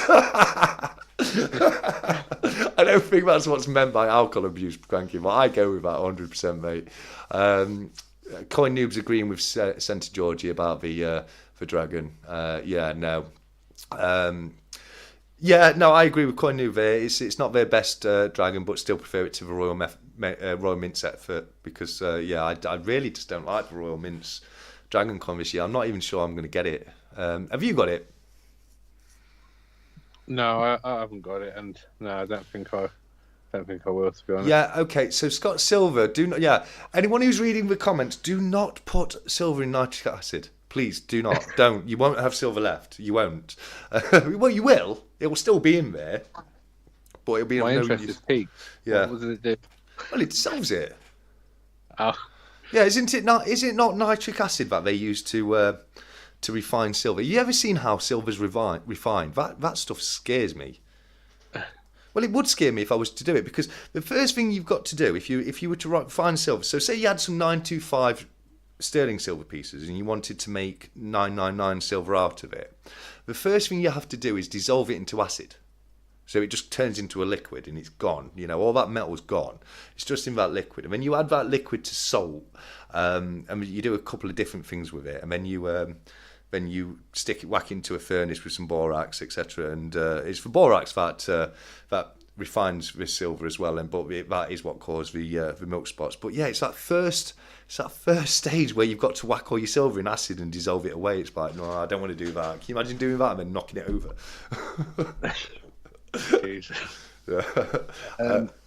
Go on, I'm just going to have to nip and grab a charger because my phone's just gone on 10% and I haven't got a charger with me. Yeah, you go ahead and do that. I'm just going to respond to a couple of comments. Yeah, no problem at all. Because Darth Stack has just said bicarbonate and hot water ? So yeah, that's it's a great way to clean coins. Yeah, as I say, you have to line the bowl with aluminium foil or tin foil, pop the coin in there with bicarbonate and soda and boiling hot water, as hot as you can possibly get it, and it'll cause a reaction which will lift all the dirt off the coin.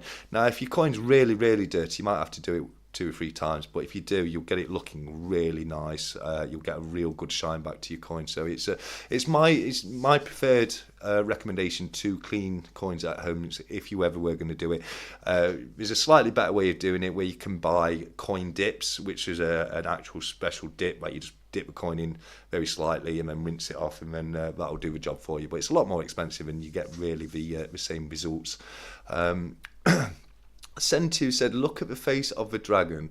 Looks like it's spewing vomit." I will have to have a close up look at that, mate. Oh no. Gold 2 Stack said, "Try a polishing cloth on it after I used a jewelry cloth." Yeah, but I wouldn't personally. I wouldn't use any kind of cloth for cleaning, because it would you will leave micro scratches on the surface of a coin, even if it is a silver cloth. So It's not something I would do on an old coin. If you've got a new bullion coin and you just want to make it look a bit shiny, then yeah, you could do that if you weren't bothered. But yeah, I definitely recommend just doing the dips or the bicarb to clean coins up. But Town Talk polish cloth. It's the kind of thing I would do for sterling silver, for like an ornament made out of sterling silver or an antique or something. Not something I certainly wouldn't do it on an old coin. That's for sure. Now, as I say, a new bullion, that's a little bit different. What about a body instead of a coin? Asking for a friend. What about? I've clicked that. What you're referring to, Future. Future's asking how to get rid of a body. Now, you wrap it up in a carpet and take it down to your local household waste recycling centre. No, you don't. You don't. But I've spoken to the lads down at my local one, and and they've let me know that stuff like that has happened in the past, where people have actually tried to dispose of bodies at the local tip. But that's crazy, isn't it? That's just some weird next level stuff. Lee loves dirty silver. I love dirty silver too, mate. I'm with you, Lee. I love old dirty silver that's been around for ages, and it's been in some really interesting people's hands, and if I've got a coin from the 1800s, every single one of them has been touched by Queen Victoria, as far as I'm concerned. So yeah, I love the history of old coins. Born Skydive, street tips at TS. I love it. I absolutely love it. It goes into solution and is further precipitated out, I think. Scott Silver. Yeah, no, it is. It goes in, you dissolve it because you have to separate it from all the other chemicals. So that's why you need to dissolve the silver when you refine it. And then the salt draws the silver back out of it. Now, I've never actually done it myself. It's something I've researched a bit in the past. Well, I'm not going to be telling you the exact way, but basically, you dissolve it down, which separates it from the other non-silver metals. The salt then draws the silver back out, and with use of then smelting it with the borax is where you'll get the actual silver itself from. The other way to do it is you can get these they look like upside down pyramids. And you melt all the metal in there, and silver's heavier than the other metals they use to mix in. So what'll happen is you'll get coin noobs going. Got to put Ruby to bed and story time. Oh mate, well I hope you have a lovely little story time there, and it's been great having you across Coin Noob. Coin Noob was my guest last week, and we had an amazing chat. If anyone hasn't caught that one yet, definitely head over to my channel, because it is still there for everyone to watch. So Coin Noob, thank you for coming across again today. It's been brilliant having you here, mate, and we'll see you soon. Muriatic acid or a hog farm. They won't find anything but... Oh, yes, Cranky, I love it. There's an old Bricktop quote, isn't it? Like, they will munch through bone like batter. You need 6 pigs to finish off a corpse in one sitting. I don't know. Can anyone else remember that from Lock, Stock and Two Smoking Barrels? Bricktop. He was a great character, he was. But yeah, what a worrying message from Cranky. That's very worrying, mate. Absolutely. I can't remember what I was... I was talking about the smelting process of silver, wasn't I? But oh yes, that was it. The upside down pyramid, and the silver. When you melt all the metal, the silver will be heavier than the other metals, and when we take it out, the little pyramidium of the pyramid is pure silver. So that's another way of doing it. It's a little bit easier, but you won't get quite as refined silver out of that one. Furniture polished clean silver. I did that years ago, and it came up a treat. Don't know if I'd trust it on my Britannias until you go first, APM. Absolutely, we'll get APM to do that when he's back from fetching his charger. But yeah, I look, personally, I would not rub any coin, especially if it was a silver coin. I mean, I wouldn't do it with old coins, old circulating coins. I would say they've been knocked around enough anyway. It doesn't really matter. But I just wouldn't do any form of invasive treatment to the coin, which means you're actually touching the surface of the coin itself. But yeah, I can imagine furniture polish would bring a shine to it. Absolutely, you are probably right there, mate. 3656, great film. I assume assume he means last week's chat with Coin Noob, who's just left, unfortunately. Cranky's got to dip. We all love you too, Cranky, and it was amazing having you here, mate. Yes, Cobra was in Lock Stock by Stephen. You say that, Stephen, but I wouldn't actually be surprised if something like the back of Cobra's head or his shoulders actually genuinely in Lock Stock, because he has a company where he does bodyguarding for celebrities. I don't know if you knew that about Cobra, mate, but yeah, he's actually. Do you know Cobra's actually appeared in a film or two before? You there, APM? Yeah, sorry, I'm back now. Yeah, did you know Cobra's actually appeared in a film before? The Bodyguard? Yes. I saw the video of him running next to the car. No, but you're right. I think it was it The Bodyguard? I might be wrong. It might not have been The Bodyguard. But no, there's a film he's in. I don't think it was The Bodyguard, actually. His film is in where you can see the back of his head. I can't remember. No, Cobra, let us know in the comments which one it is, mate. That you're in there, which is super cool. He's got such a cool job, hasn't he? Yeah, Really I know he's worked on a lot of nice sets with, and he's met a lot of good actors and stuff. So. Yeah, absolutely. And Mrs. Cobra, we have an actual real celebrity with us now, mate. We've got Mrs. Cobra Stacker in the house. Oh, nice. Absolutely. Jimmy Licciari's joined us as well. Just stopping by to hit the like button. Take care, everyone. Well, thank you very much for hitting the like button, Jimmy. I appreciate that, mate. Cobra Stacker says no. Is that no to telling everybody? Oh, yesterday was a film. Yes, of course it was. Yesterday, the one that was about the Beatles film. The Beatles song, yes. No, that was it, mate. I don't know why I said bodyguard. I think it's because you're security guard. I don't know why. Was it Debbie Does Dallas says Simon Salman? Come on, Si. Stephen, it was Bigfoot and the Hendersons. Now, you can laugh as much as you like, but I used to love Bigfoot and the Hendersons. You used to watch that? It was great, wasn't it? Absolutely great. Yeah. Now, if anyone hasn't has never seen that, or if you're a bit too young for it, it was John Loughborough. He was also in Cliffhanger and Third Rock from the Sun. But him and his family driving home in their station wagon run over a Bigfoot and then take it home to nurse it better, and it becomes one of the family. It's just such a fun show from back in the 90s. Vin Diesel's stunt double is Cobra. But Cobra's just a much bigger Tonka guy than Vin Diesel. Vin Diesel looks like a twig compared to Cobra. You know what I mean? So I don't know that. Have you ever seen Vin Diesel when he's out? When he's like between movies and he's let himself go a bit? No. Okay, that's going to be another thing I'm going to search up. It's not going to look good on me. What does Vin Diesel look like in between films? I'll just be looking at like topless photos of him. No, my missus, what are you doing? Well, there was a photo in the news a few years back, and he had a vest on, like a white vest, like a white wife beater vest, and he just had a proper pot belly, and he just let himself go a bit. That's all. You know what I mean? I like to rip down these celebrities because they have everything I don't. I'm only joking. I think a lot of them do though, didn't they? And they managed to sort it out in rapid time, because I've seen, is it Thor? The guy that plays Thor? Yeah, Chris Hemsworth. Yeah, I've seen some videos of him with a bit of a pot belly, and he manages to work it off within nothing. It's crazy.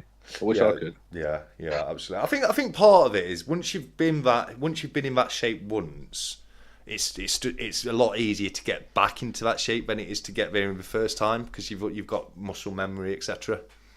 Oh, I don't know. I was in good shape when I was like 5, and I can't get back.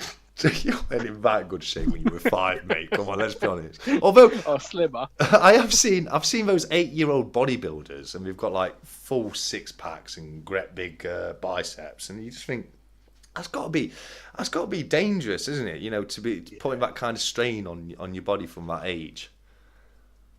Yeah, definitely. Yeah, because I know a lot of like really heavy bodybuilders, like the ones that compete, they suffer with a lot of heart disease, because they put a lot of strain on the body through the calorie intake and the amount of working out that they do. Yeah, see, that's one of the reasons I don't do it. So Yeah, I just want to look after my heart. That's why I don't work out too much. That's my excuse. Yeah, don't want to put too much strain on it. Okay, there's a Goldilocks zone where I want to be. Absolutely. I love that. I do love that. That's great, that is, mate. No, absolutely. No, it's been a wonderful chat so far, mate. Could you believe that we've been on for an hour and a half already? Well, I've probably been on about an hour with the amount of problems I've had. Well, you've been on for 3 minutes 55 so far. Yeah. No, it's been wonderful having you on, mate. It really has. It's always amazing to have other creators come across to the channel and come on for a chat. It is always great. But I've had such a fun chat with you because you just can't. I don't think you're capable of taking anything too seriously, are you? No. It's what I love about you, mate. It really is. I love that. That fun attitude you've got. It's really, it is great. Yeah, that's why you've got to hopefully you'll get 365 on at some point, because you'll find out he's got a very similar. He's not as not stupid as me, but yeah. But, he's got a good sense of humour. So. I don't think you're as daft as you make out sometimes, buddy. But I love it. Oh, 365 got a question for us both. What's your favourite conspiracy theory? Oh wow, here we go, mate. He's done that on purpose. Yes. Hey, I wait for it, mate. I love talking about conspiracy theories. I don't necessarily believe in them all the time, but I love talking about them. Cobra, it looks like Cobra might be nipping off. If you are popping out, Cobra, thank you so much for coming across, mate. And it's been amazing to have you here. But with that being the case, conspiracies, what's your favourite?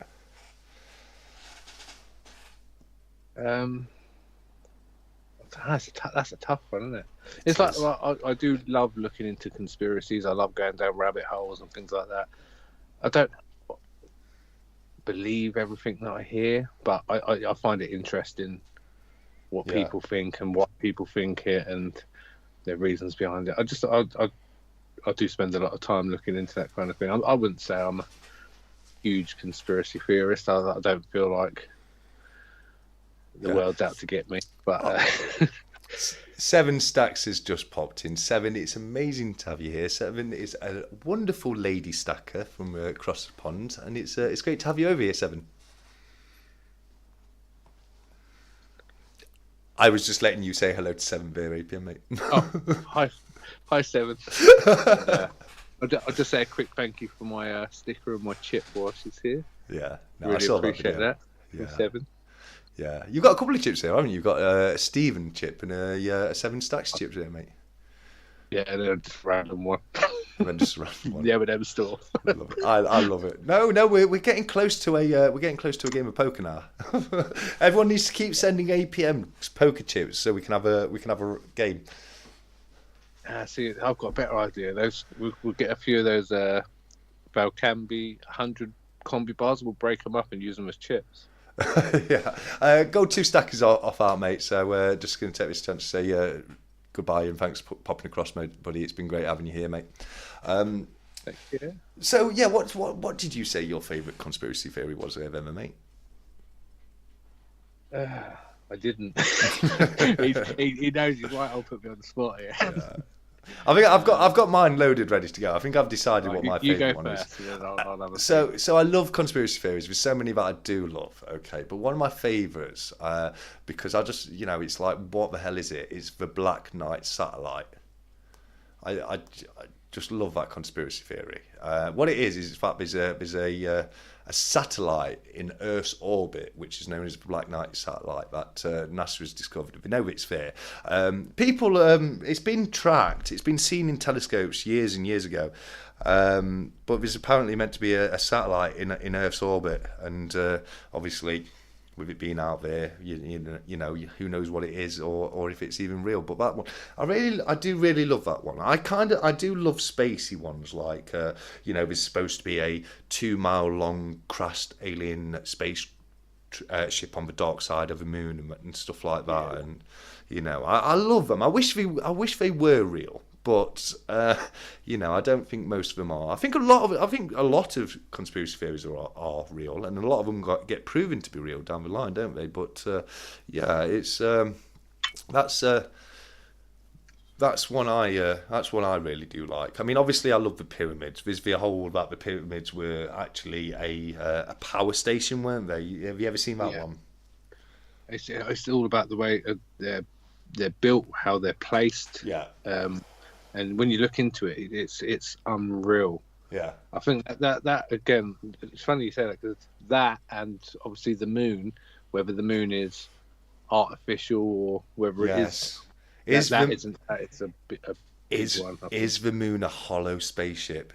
Is it? Yeah. Is it though? That one gets me though, because it's just there's so much fact to it. It's like, who was that Russian scientist that researched the moon and then finished it by stating it would be easier to explain how the moon does not exist than it would be to explain how it does exist. Yeah.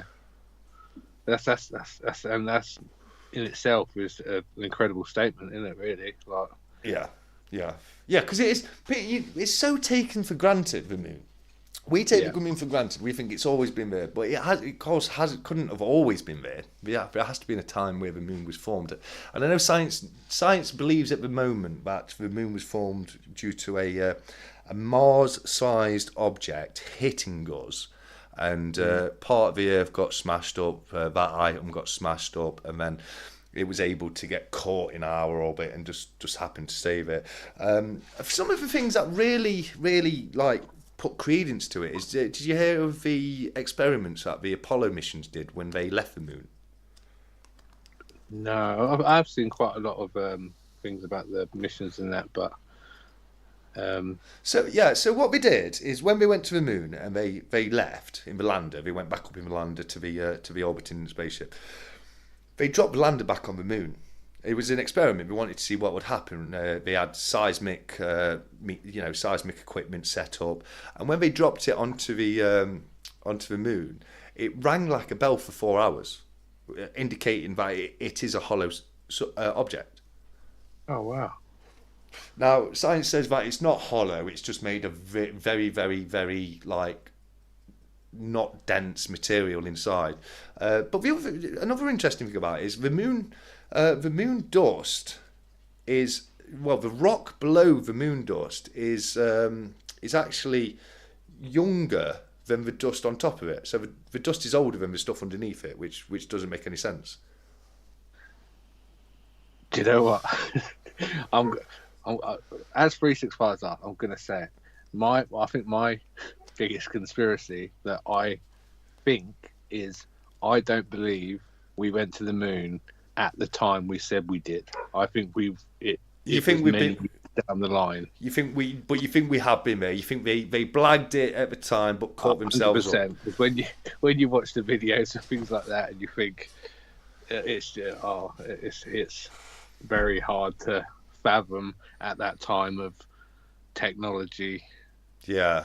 No, it's hard to fathom. The problem is the water's been so muddied when it comes to the lunar landings. Darth said we all live in a matrix, according to one Gaia documentary series. Now, the simulation theory, mate, that's actually one I actually believe myself. The mathematical probability is on the side of this being a simulation. Neil deGrasse Tyson thinks it's 50-50, we're in a simulation. Elon Musk thinks the odds of us not being in a simulation are billions to one. He really does think that we're in a simulation. And the thing is, you just wouldn't know. If the simulation to be this advanced, we wouldn't know. But then it comes into question, well, what is reality? What actually is reality? Because this is as real as anything else could be to us. Cobra is off, so Cobra, you take care of yourself, buddy. Thanks for popping in, mate. It's been great having you here, pal. Yeah, Cobra. Brilliant. Okay. Yeah, you know what I mean? Like, the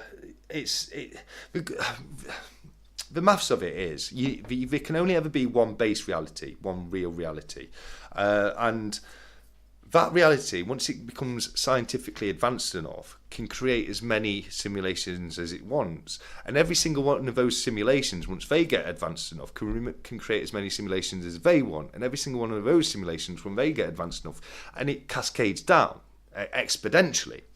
So I actually disagree with Elon Musk by saying it's not billions to one, it's infinity to one, because there's an infinite possible numbers of simulations and only one base reality. So the odds of us being in base reality are infinity to one, which is it's huge.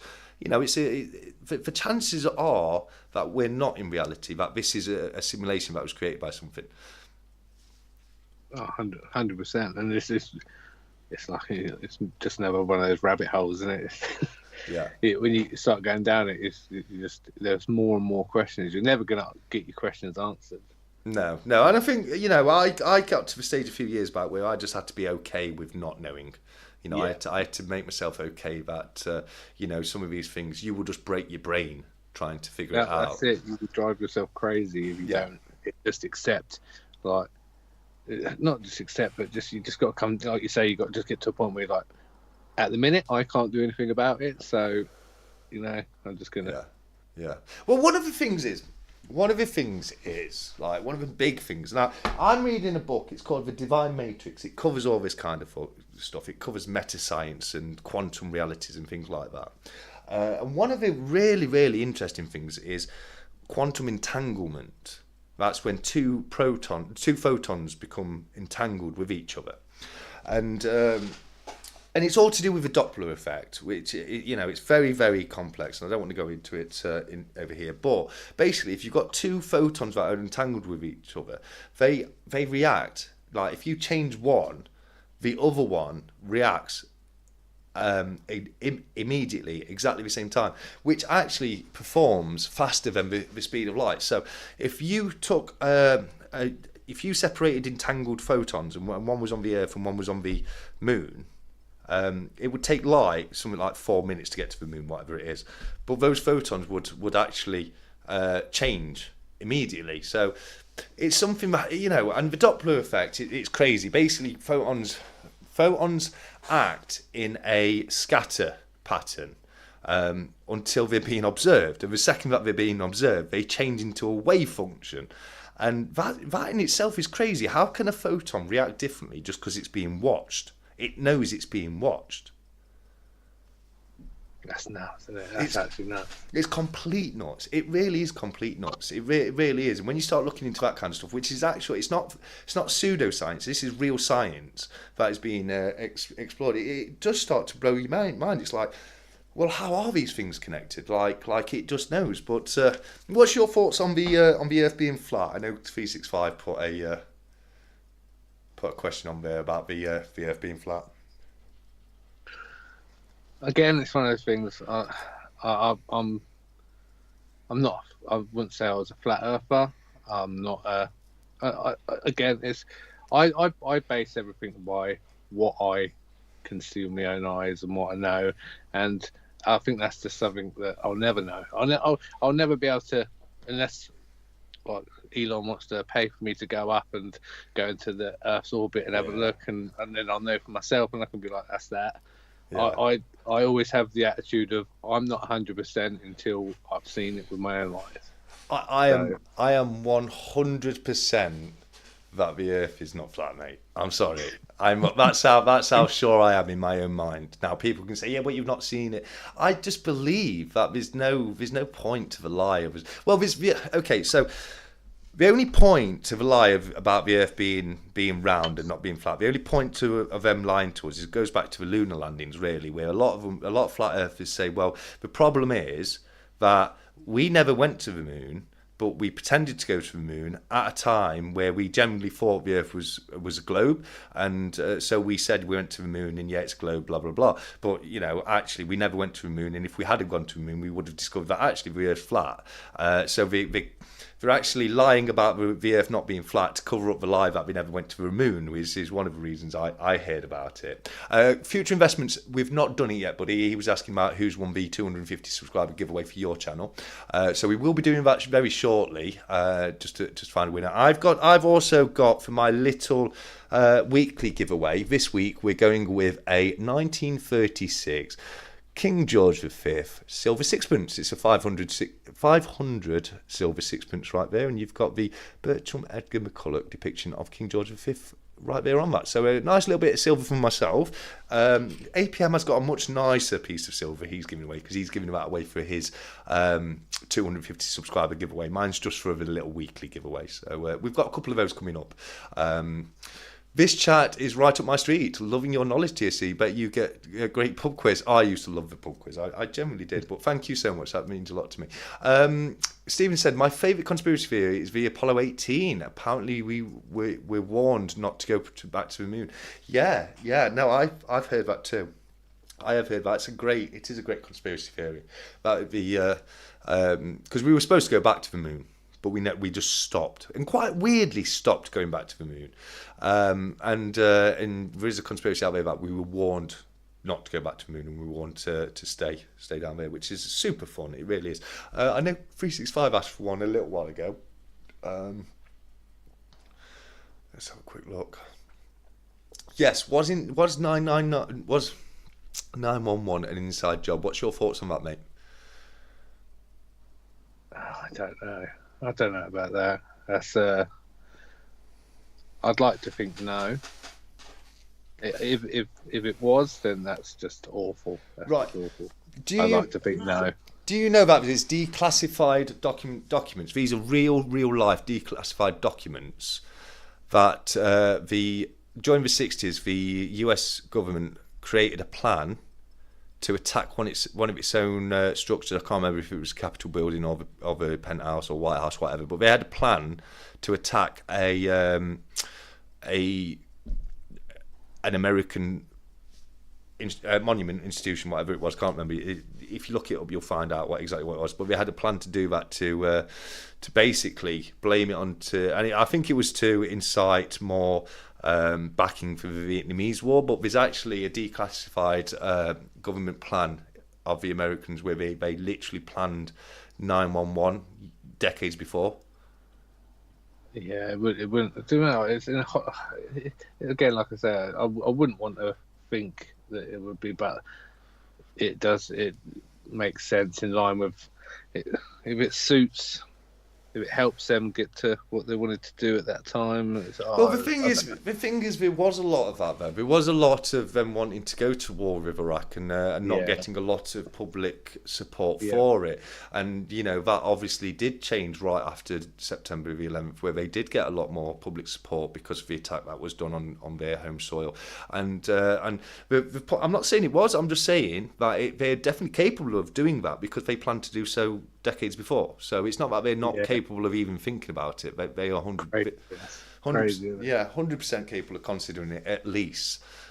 Here's another conspiracy for you. Apparently 365 is still buying silver on the QT. Lol. No, I don't believe that at all, mate. I don't believe that at all. I think he would be honest about it, and I think he's done it. He's been smart about it by stocking up, the 15 packages he's got that. He's got silver in them. So I think he's done a smart thing there by he stopped buying them, but he has got silver to unbox going forward. So that's it shows he's got his noggin in there, doesn't it? Oh yes. Oh yeah. He will stick to it. He won't break it. He's like I said, he's very strong-minded. He's decided that's what he's going to do, and that's what he'll do. Yeah, I think to be honest with you, it's a bit like me with drinking. Now, I used to love a drink. I used to really I used to love mead. Mead was my favourite drink. I used to love sitting down there on an evening with a glass of mead, and it kind of got made into a bit of a challenge to me. And I'm a bit stubborn, a bit strong-headed like that. And as soon as it was made into a challenge, that was it. And I've not had a drop of alcohol in I think it's about a year and a half now. I'm coming up to 2 years, something like that. Nice. Yeah, it's been a while. Well, that's good. Yeah, it's all. I mean, I miss it. I miss it a little bit, you know. But it's like the accolade of being able to say I've gone so long without a drink is worth a lot more to me now than having a little drink. You know what I mean? 100%. When you've hit that long, this is pointless, isn't it? Really. Yeah, exactly. It does everything all that time, but you just make that pointless. Yeah, exactly. But you know, I also say to myself, well, what, you know, having one glass of mead. I mean, I could do it and nobody will ever know. I haven't ever done that. I generally haven't touched a drop. But you know, there's been times where I thought to myself, well, I could just tell people I'm having a drink. But then I'm cheating nobody but myself. You know what I mean? Like, you know, there's no point doing it that way. But yeah, I mean, it doesn't bother me now. It never really bothered me that much. The only thing that does bother me is I don't go out now because I hate being the only sober one in a pub. You know, it's just not a good, fun experience when you're sat there and stone cold sober and everyone else is, you know, merry and laughing a joke and you're not finding jokes as funny as everyone else. And, you know, it's just, and clubbing sober, I'll never be doing that again. No.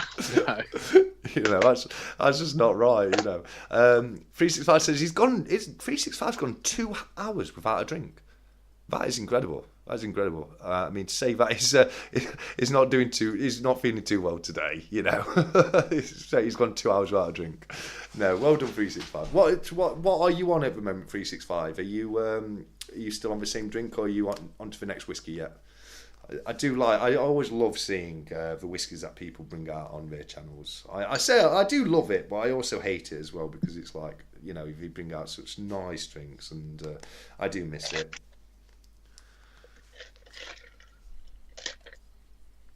Are you pouring yourself another one there? How many pieces of ice do you put in your whiskey, by the way? Maybe 1.5. 1.5. That's not bad. I always used to say 2 pieces of ice, and sometimes the bar staff would laugh at me a little bit, like I was being funny. I'd say to them, "No, I'm being deadly serious, because if you put 3 pieces of ice in there, my drink's going to be too diluted, and if you only put 1 piece of ice in there, it's not going to be cold enough." So there was definite method to my madness there, but I always said 2 pieces of ice was perfect for a whiskey. Yeah, 100%. Stevens just said 365. That's a conspiracy. We all know it. I think that's for 2 hours without a drink. No, why not? What's your thoughts on the? We'll do conspiracies a little bit more, and then we'll try and get back onto silver because you know it has gone a bit off for wars. But what's your thoughts on the pyramids, buddy? Yeah, I think, like I said, that when you look into them and how they're positioned, and like, hard to get my words out here, but they're just so precise. Yeah. Like, and they are too precise. Yeah, they are. I can't remember what it exactly is. It's some kind of measurement of them if you times it by whatever. Okay, so the okay, so the width of the pyramid, if it was times by the actual by the diameter of the Earth, I know what you mean. It does. You have to time. I'm sure you times it by the diameter of the Earth, and it gives you the circumference of the Earth. It's something like that, but I do 100% know what you mean. Oh yes, sorry. 365 just reminded me. You've got to tell us about the time you got thrown out of a club by a woman bouncer. Oh, is he talking to you or me? No, you've got to tell us about the time you got thrown out by a woman bouncer. She was bigger than me. No, you know, like, it's just one of those things. We being 365 was a bit naughty when we was younger. We was just getting into trouble when we went out, and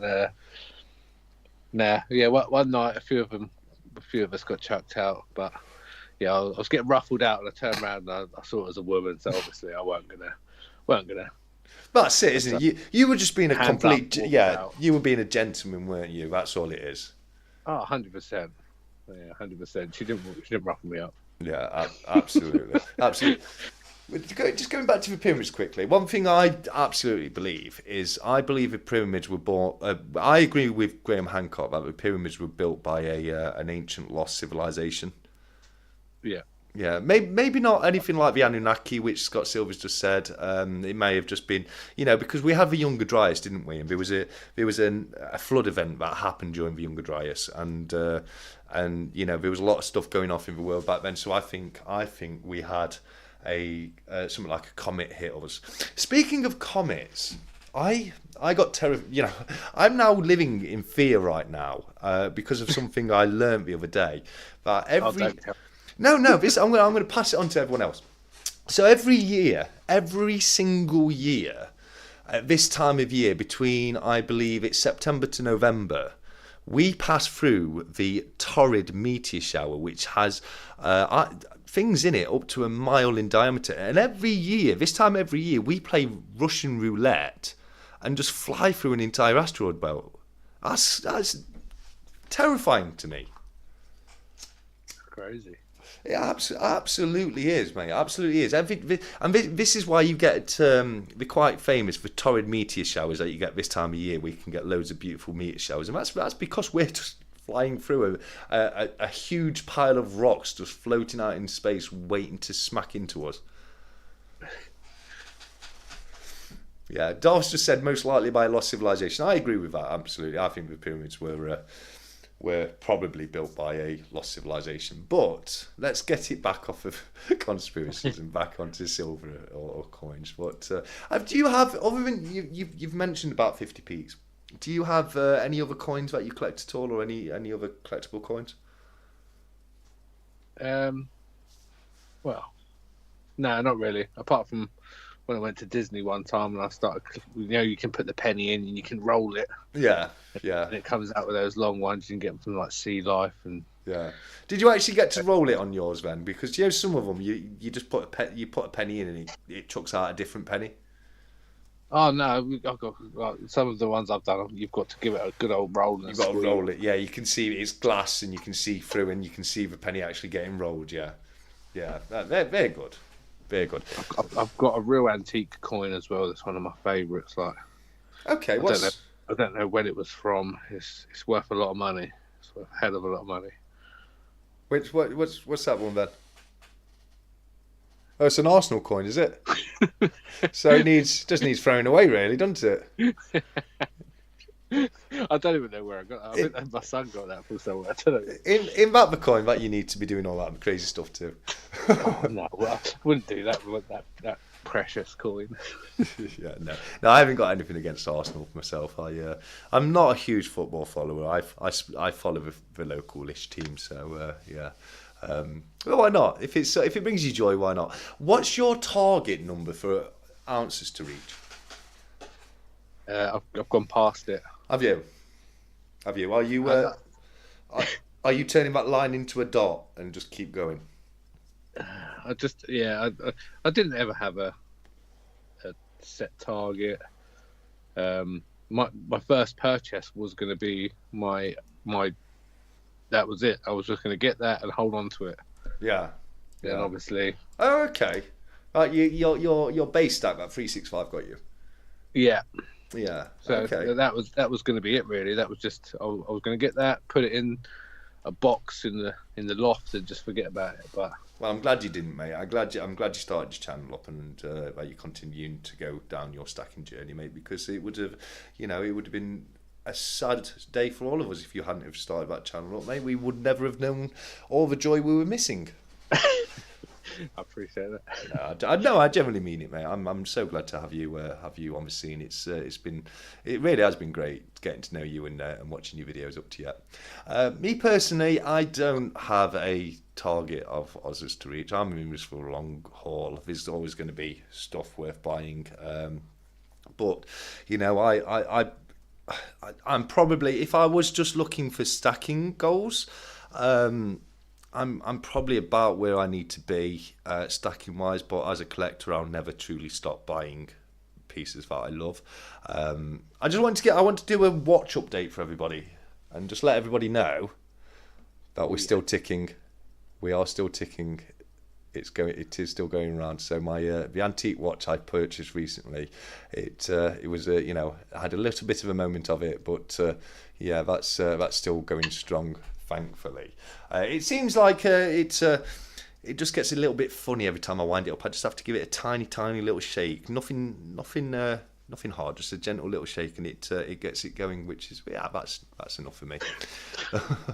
That's what my missus. Don't say things like that. She doesn't do what I want, so I give her a little shake. Nothing too hard, just gentle like. Oh no, I'm sorry. I meant the winding up side. I love it. Ray says, I'm like Oliver, please sir, can I have one more? He didn't say please sir, can I have one more? I'm just guessing that's how he's like Oliver. But yeah, I'm like that. The last few weeks I've said to myself so many times, right, I'm not buying no more silver. Or I've just bought a pocket watch. I'm not buying no more. I've just bought another pocket watch. I'm not buying. Yeah. I've just bought a Valcambi bar. Not buying. Oh, I've just bought these now. All right. So I'm going to say I'm going to buy loads of silver this week, and hopefully that means I won't buy any, because it seems to be the opposite of everything I say comes true. Now, what's your thoughts of finding a new home for one of your pieces of silver? I've got some more. What? What do you reckon? Is this the one? Is that the one? You tell me, buddy. This is the one. So what's everyone thinking? We've been going for 2 hours now. There's still a fair few people watching, and I think to say thank you for sticking with us. Let's give away a couple of pieces of silver. Oh yes. How many we got in the? I can't see anything from mine. I can just see my. We currently have 12 people in the live chat, so yeah, it's you've got very good chance. Yeah. Now, if we'd have done it earlier, I think we had like 28 people in the chat. So the chances. that's 365's fault. We started talking conspiracies, and after people left. Future saying, don't do it to me. What can't we do to you, Future? Don't you can be in a chance to win this Dragon Bar, mate. Everyone's got as good a chance as anyone else.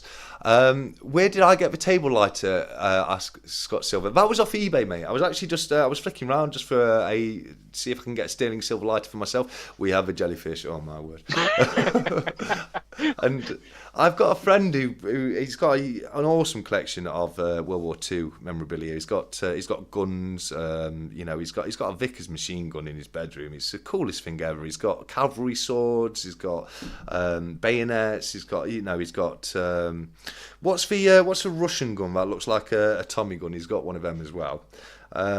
He's got about 5 machine guns, about 4 rifles, an M1 Grand, and other ones as well. He's got a German Luger. Coolest stuff you've ever seen. They're all real. They're all wartime real. They've had the firing pins removed, obviously, for legal reasons. But, yeah, super cool stuff. So we were looking for him, basically. Basically, Future's back. Future, you made it back in time, mate. I'm so glad to hear it. So, yes, what do you reckon? We're doing the... he smelt the giveaway. Are we doing it, buddy? This is... Yeah, okay. So... Time for quackers. Cool. So, what I want, everybody in the chat who wants to win a piece of silver, I just want you to write the word duck. Just once, just one time, because we need you to do that for something else. So, anybody who wants to be considered in this, just write the word duck in the chat for me. We are going to have to leave it a second because we have a little bit of lag on the chat. So in any moment now, we will start seeing some ducks pop up. And as soon as we get all the ducks, we can move on to the next bit, which is where we'll see who wins. No ducks yet. We've got our first duck. So Cyber Sarman, you are number 1. Future, you are number 2. Stephen, you are number 3. 365, you're number 4. Ray's number 5. Darth's now number 6. Darth's going to hate himself if number 2 wins, isn't he? He's going to hate himself. Any more for any more? Come on, people. We need to assign numbers to people. So if everybody who wants to win a piece of silver, put duck in now, and you will get assigned your number. At the moment, we've got side number 1, Future's 2, Stephen's 3, 365's 4, Ray's 5, Darth 6, Scott Silver 7, Lee Proler 8. and we'll give it a little while. Just a little while, just to see if anyone else comes up. So, yeah. And don't forget, guys, this is for 2018 Duck, D-U-C-K. Everyone's right up to you. 365. Oh, 365, you already had Duck in. You can only do it once. If you do it more than once, you're going to confuse me. Just one time, please. Just one time. McDonald's in at Duck. Yeah, so a couple more seconds, guys, and then because we're going to be doing a duck race. Unfortunately, I'm not allowed to change names. I've got to give people a number, so this is why we're doing it this way. I'm not a number. I'm a free man. You're a free man, Ray, yes, but your duck is going to have a number, and we're going to do a duck race to find out who wins this piece of silver, which is what APM loves to do for his giveaways, which is a brilliant idea. I saw the last one you did, and I thought it was so fun. It really was. So it's starting to slow down on the duck. So everybody who wants to win this 2018 1 ounce silver dragon bar, which is being so beautifully shown by APM right now, has put duck in. Okay, very, very good. Stephen, you're not wrong, duck. I can say that because I am in East Midlands. I'm in top part of East Midlands, but I am there. The F key is next to the D key. Consider this as a lucky escape. Love it. It's not wrong, is it? It's not wrong. I can remember once I was working in an office and I accidentally went one key to the left, and can't remember what I was trying to spell or why, but it ended up spelling something completely different. So I think it must have been something to do with duck and the F key. Okay, so I think is the Dragon Bar the one APM is showing, or does it come with a rotten egg in the container? It can come with a rotten egg in a container, absolutely. I've got no problem with that. That's bonus. Oh, reap me duck. Stephen. Duck, definitely. My northern's starting to come out now. That's not good. Right, okay, so we're doing this. We're going to do this, right? Let me get duck run up and running, because we're going to have to... So how many people did we get, did we say? Let me do a recount. We've got 1, 2, 3, 4, 5, 6, 7, 8, 9. I've got 9 people here, I can see. I'm going to read the 9 people out. If there's anyone left, this is your last chance. So we've got Cyber Sound Man, we've got Future Investments, Stephen, 365 Days of Silver, Ray, Darth Stacker, Scott Silver, and Lee Parola. Okay, you guys. Oh, and McDonald Bullion. So brilliant. Okay, nothing else has come through. Just check that one more time. 1, 2. Yeah, I've got 9. 9, yeah. Awesome. Cool. So I'm going to let's get this sorted right. You'll see my. You're going to see my. Live studio for a very quick second, but I'll get you onto the duck race very quickly. So here we go. We're going to start it with 9 ducks, and what in whatever order you put the word duck on the chat is the number that you will, and it's as I'm seeing it. So as I say, number 1 is Cyber Sound Man. So we'll transition over to the duck race right now. Here we go, and we need 9 contestants. Oh, clear that. How long do you want to do it for, buddy? I don't know, 30 seconds? I'm going to say, should we say 30 seconds? Yeah. Okay, we're setting it. And if everyone's ready, I am about to start the race. In 3, 2, 1, go! Good luck, everybody. We are going and we're off. And at the moment, it is a bit of a neck and a neck. We have number 9 coming out with number 1 following very slightly behind. The beautifully coloured number 3 is coming out in front right now. But this is anybody's race, and where will it go? With halfway gone, number 3 is starting to storm out there. Number 3 all the way. But is he running out of legs? Who knows? He's falling back. Number 2 is coming up. Number 2 in his astronaut hat is coming up. And number 2 takes the win! Oh, I think... Darth. You said number 2 as well. Darth, I feel so bad. It. I feel so bad for Darth right now. Let me come back onto the live stream, mate. Oh dear, I feel terrible now in a way, but well done to Future Investments. There we go. Well done, Future. I hope that came through. I hope that worked okay for everybody. I hope you all saw the race there. But yes. You know what? I just wanted to say, as it's Future that won. Yeah. I wanted to. If he's still there, is he still there? I believe Future's still here. Yes. Get in there. He's just said. Does he want the 2018 Dragon, or does he want this?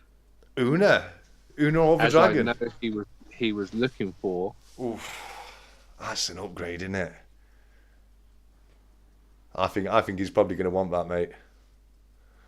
Darth says unbelievable. Darth, I feel for you, brother. I feel for you, mate. I do feel for you. I'm so sorry. But before he makes his decision, I think there is a tiny bit of. Even it's in here, so I don't know if it's open. There's a tiny bit of. I don't know if you can see.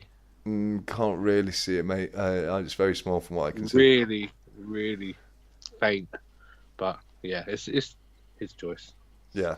So Future, I know he was looking for the Una. Yeah, let APM know you've got the choice of a 2018 Dragon or an Una there, mate. Well done, Darth. If you just put duck and not dog, you'd have had yourself one ouch bar there.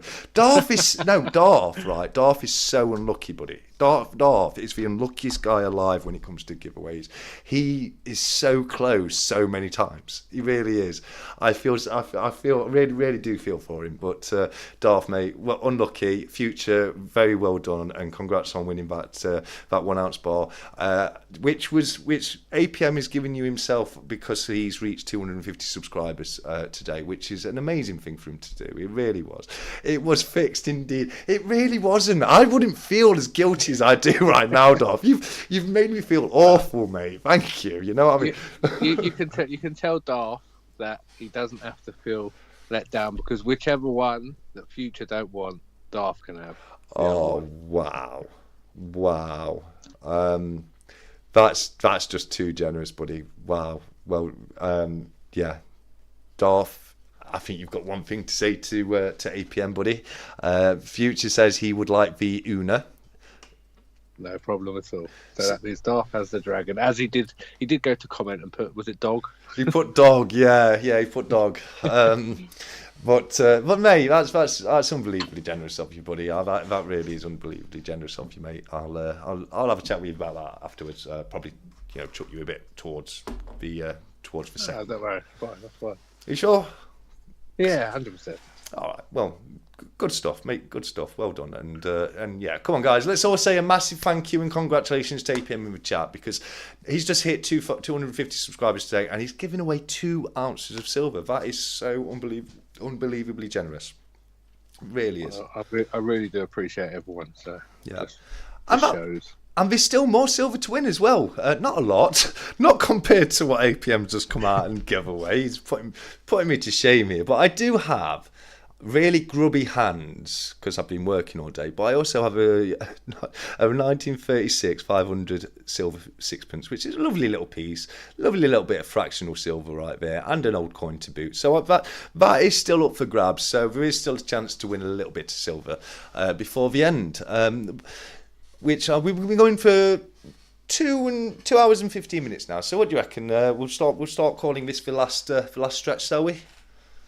Yeah, absolutely. I haven't eaten yet today. I'm absolutely exhausted, and I just want tomorrow. I'm just I said it earlier. I'm just going to sit back, watch some YouTube, get up to speed with everyone's videos, and do another duck race. I was going to do it the patented. TSC, I'll write a number on the doodah and we'll do it that way. But let me know. Do you want to put TSC or duck in the comments, and we'll whichever one gets the most, we'll do it that way. If you don't mind me doing a duck race, I mean, duck race is your thing, buddy. Oh no, go for it! I love it that way. So I'm just looking. I'm just glad I can't watch it as you do it. I'll have to watch it back. Yeah, you can watch it back afterwards. The commentary afterwards. was good. Oh, thank you very much. Thank you. That kept me in the loop. I could do exactly what was going on. My commentary was terrible. I'm just like, this person's coming up. There's a duck there, and another duck's coming, and a duck's on its way, and there's ducks as well. What's a duck? 365 days of Silver said dog. Ty's also want me to send you some food to you, see. I don't think he'll get here, mate. Oh, we've got duck from Stephen. Great show, guys, from Scott Silver. Thank you, mate. It's been a lot of fun. A bit a bit more laid back, a bit more fun. Lee Brollers put 8. I love it, Lee. I love it. Let's see how unlucky I can be, says Dart of Stacker. Yeah, I think we're gonna. I think it's coming in as duck again. So we'll do it as a duck race. Well, let's wait 10 minutes or so, and we'll do it. We'll do another duck race then. Future said, can't believe so generous. I'm glad you got it, Darth, too. I am too, mate. I am too. I'm probably going to send Darth a little bit of silver myself as a consolation, but it wouldn't have been a dragon buy. It would have been a couple of old silver coins, like. But no, that's and Darth, as I say, he comes so close so many times. I had this feeling that 2 was going to come up just because of that. The force was strong with us tonight. Absolutely. I can do a few Star Wars impressions, you know. I was going to wait until afterwards and open it. I'm just going to open this while I'm. Go for it, mate. I think I know what this is. Is this something? Is this something you bought or? Yeah, I shouldn't have cut it that high. I don't think. Should. So we got the. We both have the 100 Falcambi. Yeah. Oh yeah. Bars, I believe. Oh, you haven't, have you? You just cut that, have you? Oh Jesus! Go easy. What are you doing? Oh, there we go. Oh, we're in. This one. Edge of my seat stuff here. That's gorgeous. Yeah. 10-10s. 10-10. 10-10. Wow, I love that. Oh, now I need to add one of those to my stack, don't I? I bent it a little bit though, look. Oh dear. You go steady with your stuff, mate. Oh, I think I've pretty much almost snapped them before I've even got home. Steven said just give it to FI, it will save you messing about. Well, there's some other lucky people as well. I think Candy Floss King's a lucky one. He wins quite a few bits. Future's definitely won a few. Future's won a giveaway from myself. He's good. Okay, so that's you, me, and 365. Future's won giveaways from. I understand why people think it's rigged. I understand, but it's not. He's just the luckiest, jammiest git alive. Future Investments is, but he's such a nice guy as well. So I do, it's nice. It's always nice to see him win. Okay, so now we know the setup and why we're doing it. We're going to be doing it the same way. So let's get out of the way and find a new home for this 1936 sixpence. So to help me out and get so we can get the numbers assigned to everybody, can we all put over the next 5 minutes? If you can all put duck in the comments again. Just because we don't know who's here now, and there might be new people that weren't here before. So, if you put duck in the comments, we'll be able to assign you to your number. That's exactly as APM has picked up there. I love it. I do love it. Absolutely. 365 says you're a top brute. Absolutely. APM is top brute, 100%. Future Investments. My dad did tell me once I could fall in a pile of shit and come out smelling of roses. Absolutely. Someone else will win next. Candy Floss King won the 1 ounce swirl mint valiant for me. Yeah, absolutely. And he's won a couple of others, Candy Floss King. He's won something for me, Candy Floss King, guys, and I think 1 or 2 other people. So, yeah, absolutely. Although I can be a bit lucky as well. My friend, this happened yesterday. And my friend had a head torch and it wasn't working, so he swapped the batteries around and it still wasn't working. He had a little play about with it and it still wasn't working. And I turned around to him and said, "Here, let me have a go." And he kind of like shrugged it off because it's like that annoying thing of like, what are you going to do that I can't do myself? He's putting a couple of batteries in it. And I turned around to him and goes, "Mate, honestly, let me see if my magic touch will do anything." So pass it over to me. It wasn't working at all. Pass it over to me. I did literally nothing apart from just touch it a little bit, put it back put the case back on back and it working again. So yeah, I do have a magic touch sometimes. I do have a lucky touch. So yeah, that's a fun little story for you. If we got any more, so 6 will win this. Is that what future is? 6 is he? 1, 2, 3, 4, 5. Yeah, so 6. Absolutely. Is there any more for any more? Just to give everyone a very last chance to enter. It's for this 1936 silver sixpence. If you do want to, I might. If you want me to, I'll throw you in an old coin, an old penny as well from 1900 or something like that. If you'd like, that's on top. In fact, shall I do that shall I do a run? Shall I give the second place a 1900 penny? Oh yes. Hopefully, I have seen races where trying to work out who was second is like. Oh yeah, okay, yeah. Quite hard. I guess so. They all come at the same time. Yeah, I guess so.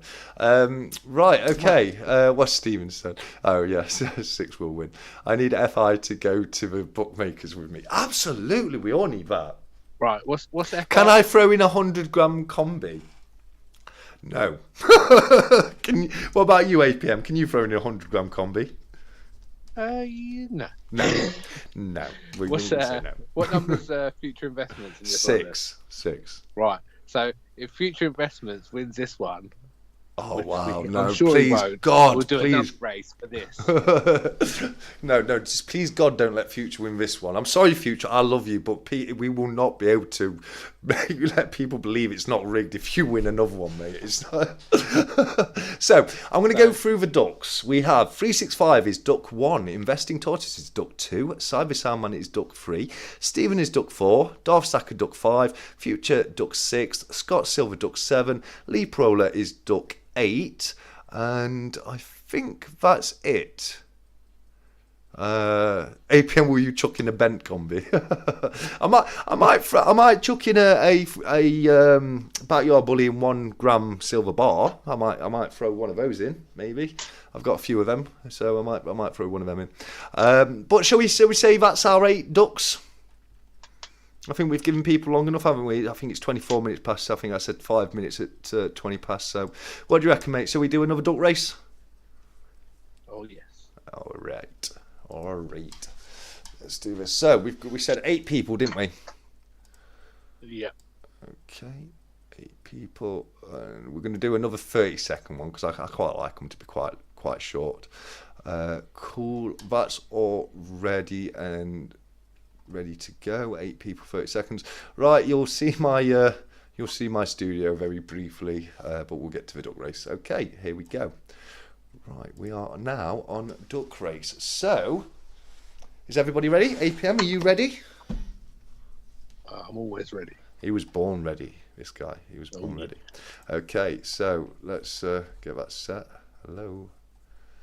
It does sometimes take a little while for duck race. I've found. I don't know if it's because I'm. Here we go. It's loading slowly but surely. I'm not sure if it's because I'm running with live stream software at the same time. Here we go. We're ready. So, would you? Oh, we've got some crazy looking ducks today. 1, 2, 3, 4, 5.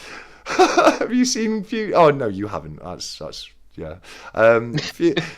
Future Investments is a Christmas reindeer duck. That's brilliant. I love it.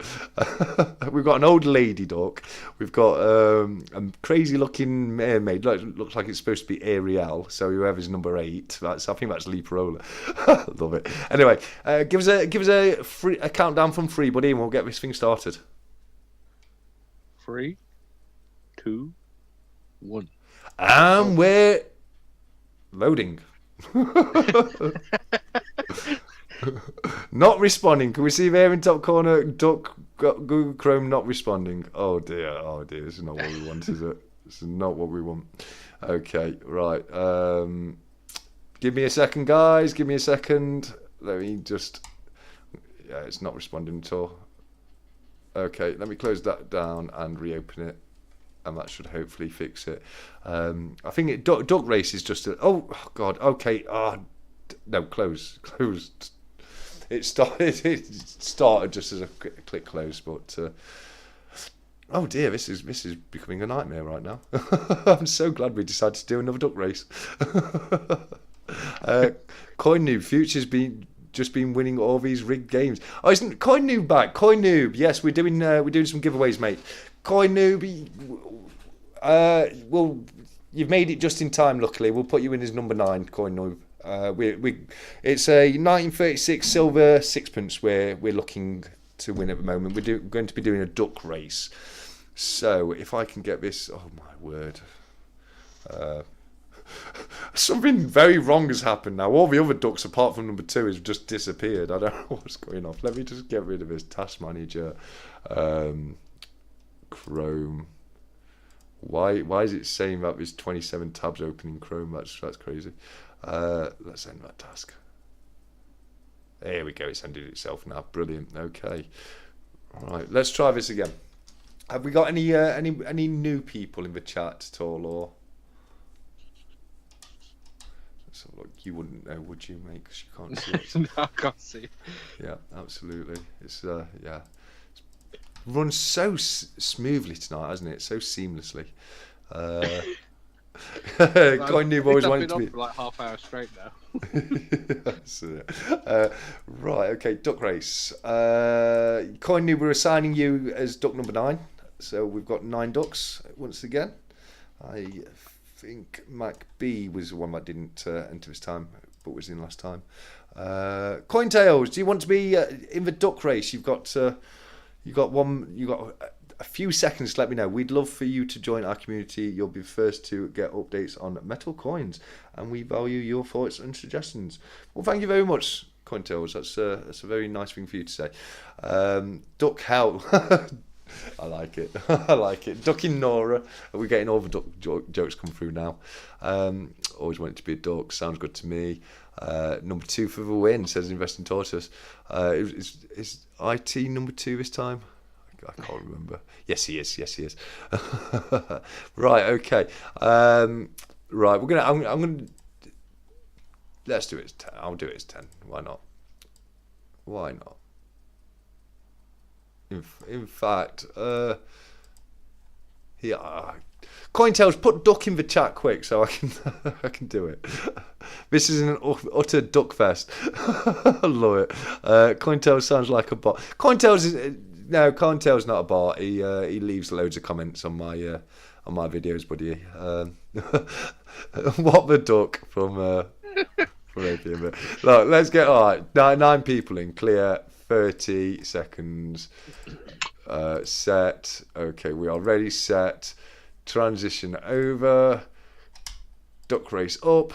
We got PC duck. Oh, we got a crazy collection of ducks right now. So we need a countdown from 3 again. 3, 2, 1. And we're off. And it's neck and neck as it starts. We're going through. We've got Polka Dot Duck looking to take the lead, as well as Roman Duck. It's Roman Duck all the way right now. Roman Duck is taking that lead, and PC Duck is falling behind in number 9. Unfortunately, Coin Noob. But number 2 is going strong. Is it going to be another win for number 2? It may not be, because number 3 is coming up really strong behind him right now. Number 6 is catching up, and number 4, and PC Duck is storming away. PC Duck for the win, and Coin Noob takes it with PC Duck. Sorry guys, I get a little bit carried away there, don't I? Coin Noob, well done, Coin Noob, buddy. Well done. That's great.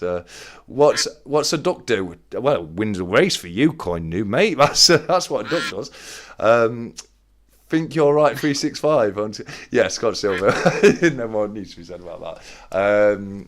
Stephen, that's naughty. Brilliant TSC by Future. Thank you, mate. Can everyone else still hear the duck going off? Shut up. I've just got a duck going quack in my ear there. That's brilliant. No, that was a lot of fun. That wasn't it? I'm going to write this down so I know who's won that. So Coin Noob for the sixpence.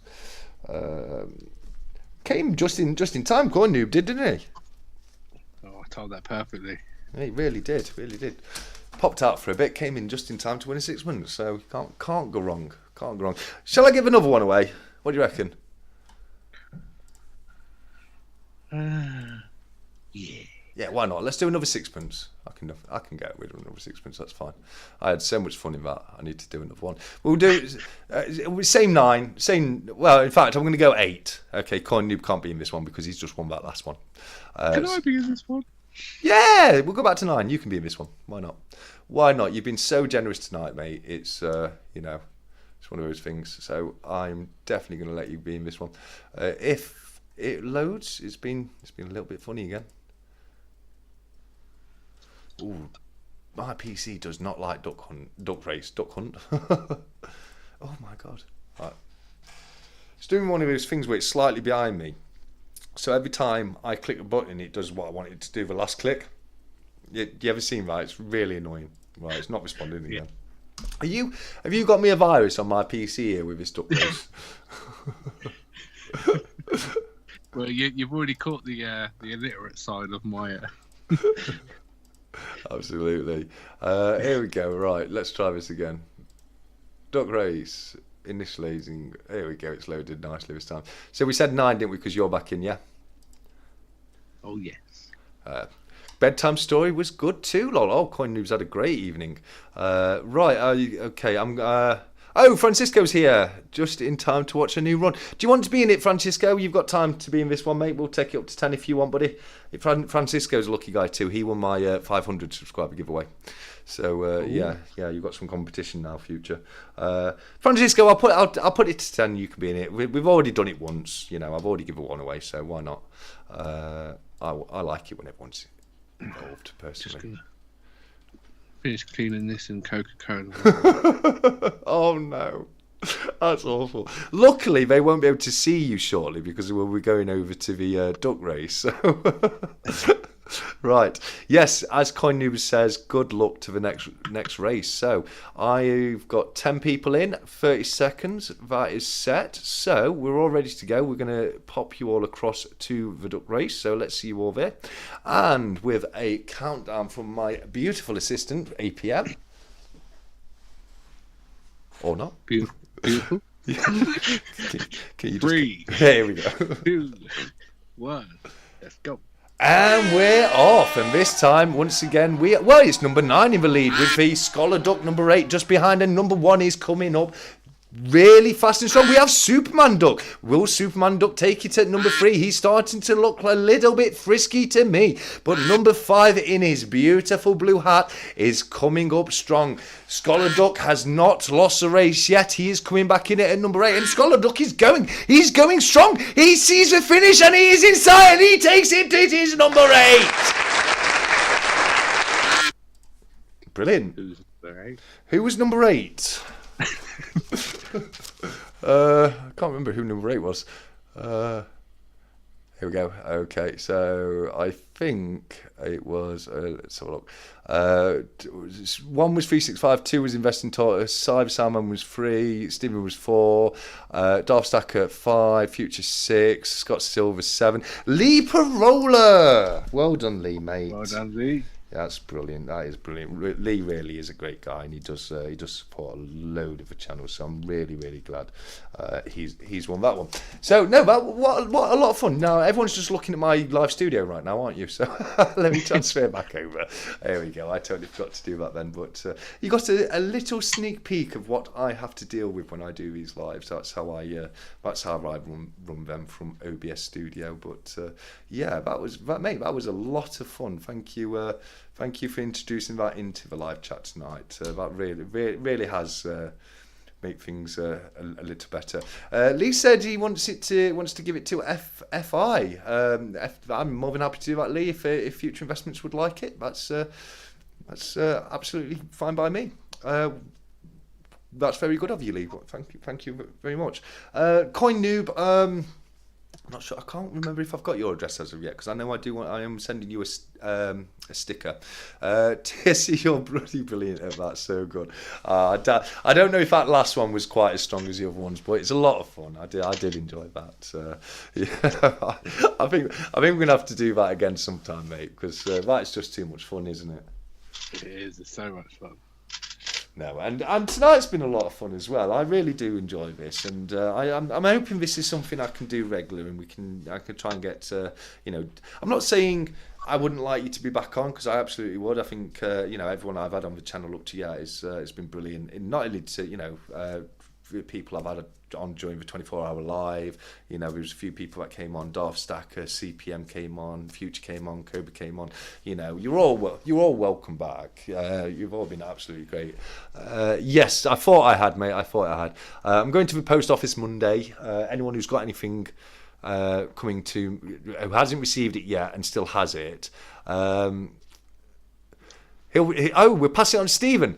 Okay, Stephen, do you want a silver sixpence? Are you keeping it, or do you want to double it and pass it on? I'm only doing that one time. I'm not doubling it more than once. I was going to say, I've seen these get dangerous doubles and pass-ons. Yeah. Okay, so we now have 2 silver sixpence. I picked it random. I don't know. Not that one. There we go. That one was just a flat planchet rather than anything. So we've got a 1937 and a 1943. Stephen, do you want them, or are you passing them on? Oh, do you want that, or are you passing that on? Let us know, Stephen. Let us know. My ducks are like my horses. Well, Future just passed it on to you, mate. So there you go. You know what? When you get me having fun, I start giving stuff away. That was my problem. I was like, do another one. Yeah, it's just so much fun. I love finding winners. It's amazing. No, but isn't it? Isn't it a lovely? Should we do one more? Oh, dude, no! Come on, you've given away 2 ounces of silver. Don't do anything you will regret. No, it's only a 1. I did bring it for this, so I thought just in case. Well, why don't you do that on your channel, mate? Because it'd be nice for you to do a giveaway on your channel. I think that'd be a lot of fun as well, mate. But because you've been more than generous tonight, but really, you really have. Don't forget my sticker, lol. Hope Cobra has sent his sticker in my latest TikTok. Cobra, yes, no, I don't know if I've seen your latest one yet, Connie. But I've been really, really, really busy today. But you are definitely getting a Stack Collector sticker. My Silver Journey is going to get one. I know My Silver Journey. I promised My Silver Journey like one of the first ones, because he was the first person to send me a sticker. But please don't think I've forgotten. I'm just really slow at doing some things. So they will be sent out. I'm going to be sending a few out on Monday, and then a few more out going forwards. But yeah, no, absolutely, Connie. We'll get that sticker across to you with your lucky sixpence. Stephen, what's going off? What's happening, Stephen? You need to let me know. Are you keeping it, or are you passing it on? What we're doing? But no, that was a lot of fun, though, wasn't it? It really was a lot of fun. Oh yes. Yeah, absolutely. So it's 20 to 10 now. So we say we'll look to end it at 10 o'clock. Yeah, sounds like a plan. Excellent. So we've got another 20 minutes. So if there's anything left that you guys want to ask, either myself or Addicted to Precious Metals, now is the time to do it. Buddy, is there anything left you'd like to ask me at all? How much do you love my jellyfish? I don't. Nah. I don't like your jellyfish. I don't like them at all. They're evil, horrible, nasty thing. Look at them flying around, swimming around like they're supposed to be there or something. They're not supposed to be there. I don't like it. Hold on. You know what they need, don't you? They need a Britannia in there. Oh no! You watch. Everything's about to blow up now. Oh yeah, twists. Oh wow. Buried treasure, eh? Buried treasure. Oh, to everybody watching, I do not condone treating your coins that way. I do not condone it at all. Do not do that to your silver or coins. Investing Tortoise as well. Thank you so much for joining us, Investing Tortoise. It's been amazing having you here. It knows it don't want to do that. I think the lamp just knows it just shouldn't be. It just don't want to be. Really is. But I really have enjoyed having you in on tonight, mate. What's the future have in store for your channel? What can we see in the foreseeable future occurring? Well, not much silver if I carry on like this, I'm guessing. It'll It'll be destroyed. Destroyed or given away. Yeah, that's it. I get too excited. I like giving stuff away, but I do. I really do. I know it's not beneficial for me in the long run, but yeah. Well, this is why I've got to do it a small giveaway every week, or else I'd just cost myself far too much money. I can't afford to give away big pieces of silver every week or that. So it's more, if I do it for like the old coins, I've got enough of them to do it regular, which is what I really want to do, because you're right, finding winners is just so much fun. It really is so much fun. Yeah, it absolutely is. If you could do a trolley dash, which mint would you choose? That's a great question. Yeah, best question ever, Si. Yeah, that's a wicked question. It really is. Which mint would you do? Perth. It's not a bad call. 100%. It's not a bad call. It's not a bad call, but don't forget there's Scottsdale, there's Germania. There's do you know what? I do like the Jamaican. Yeah, no, they're not the cheapest, but we've got some gorgeous. And we're doing trolley dashes here. It don't matter what things cost. Yeah. We're just grabbing it. So there's Germania. Oh, there's some gorgeous mints out there though, isn't there? So I don't know, mate. That is a tough one, that isn't it? Perth's a good answer. It's definitely up there. It's definitely up there. Perth mint is. I don't know. Royal Mint might be in it if they had a full stock of Griffins. yeah. They'll all be milky, and even though you're doing a trolley dash, you won't go on for 6 months. It's all right. I'll be running around cleaning them as I was picking them up. Yeah. 365 says Scottsdale, and that's one of them up for me. Future said, thank you for tonight, guys. It's been so much fun. And APM, thank you for the uni, mate. Oh, no, thank you, Future. Thank you for coming in. And thank you to everybody else who's come across, watched, liked, or left a like on the video. It really is appreciated. It's great to have you guys here with us. Even 3 hours down the line, we've still got 15 people watching, which is absolutely amazing. So, yeah, thank you so much for providing such a fun evening to us both, because we wouldn't have had as much fun, would we, if it was just me and you? 100%. Yeah, no, exactly. I've never even considered anything other than new coins and don't see the attraction to old stuff. I'm missing out. Well, not if you don't see an attraction to it, Scott. It's got silver. If you don't look at an old coin and think, wow, what history has that got in it? That's so cool. No, you're not missing out. Like, I love history and I love old coins, so I'd be missing out if I wasn't getting old coins. One thing I will say is they can be a great way to pick up silver close to spot price. So if you are a weight stacker and you are just stacking for weight, then definitely look into the old either constitutional or pre-decimal, depending where you are. If you are just getting the bullion, then that's fine. It's not an issue at all. Some people like the old coins, so it's not for everybody. I know Future Investment, when he's getting his bullion, he prefers more modern silver to the oldest. He does like some old coins. He's got a nice little collection of his own, but when he's buying silver, I know he prefers the more modern stuff. I have been very much more heavily weighted to the modern stuff this year. I've spent a lot more money on modern stuff than I have old stuff, which is unfortunate, because it means a couple of my albums haven't been filled, which I was hoping they would have done by now. APM doesn't like old coins. I offered him a Type 1 live. That's 365, isn't it? You turned down a Type 1 live for 25. Well, I'm angry with two people right now. I'm angry with you for turning down a Type 1 live for 25. What are you doing? And 365. I've got 25 quid 365. At the time, I didn't realise what it was. Yeah. He told me, I want you to have one of these in your collection. Yeah. And I looked at it and I thought, at the time I was like, I wanted really coins that were jumping out at me, and I looked at it and I thought, it's not really jumping out at me. But then, obviously, since then, I've picked them up. So. Yeah. They are the beautiful coins, Libertabs are. They really are. I need to get the other sizes. I do. Now, I've just called the Libertab a coin. Now, this is going to be a unpopular opinion, I think. But to me, a Libertad isn't a coin. It's a round. It's not a coin.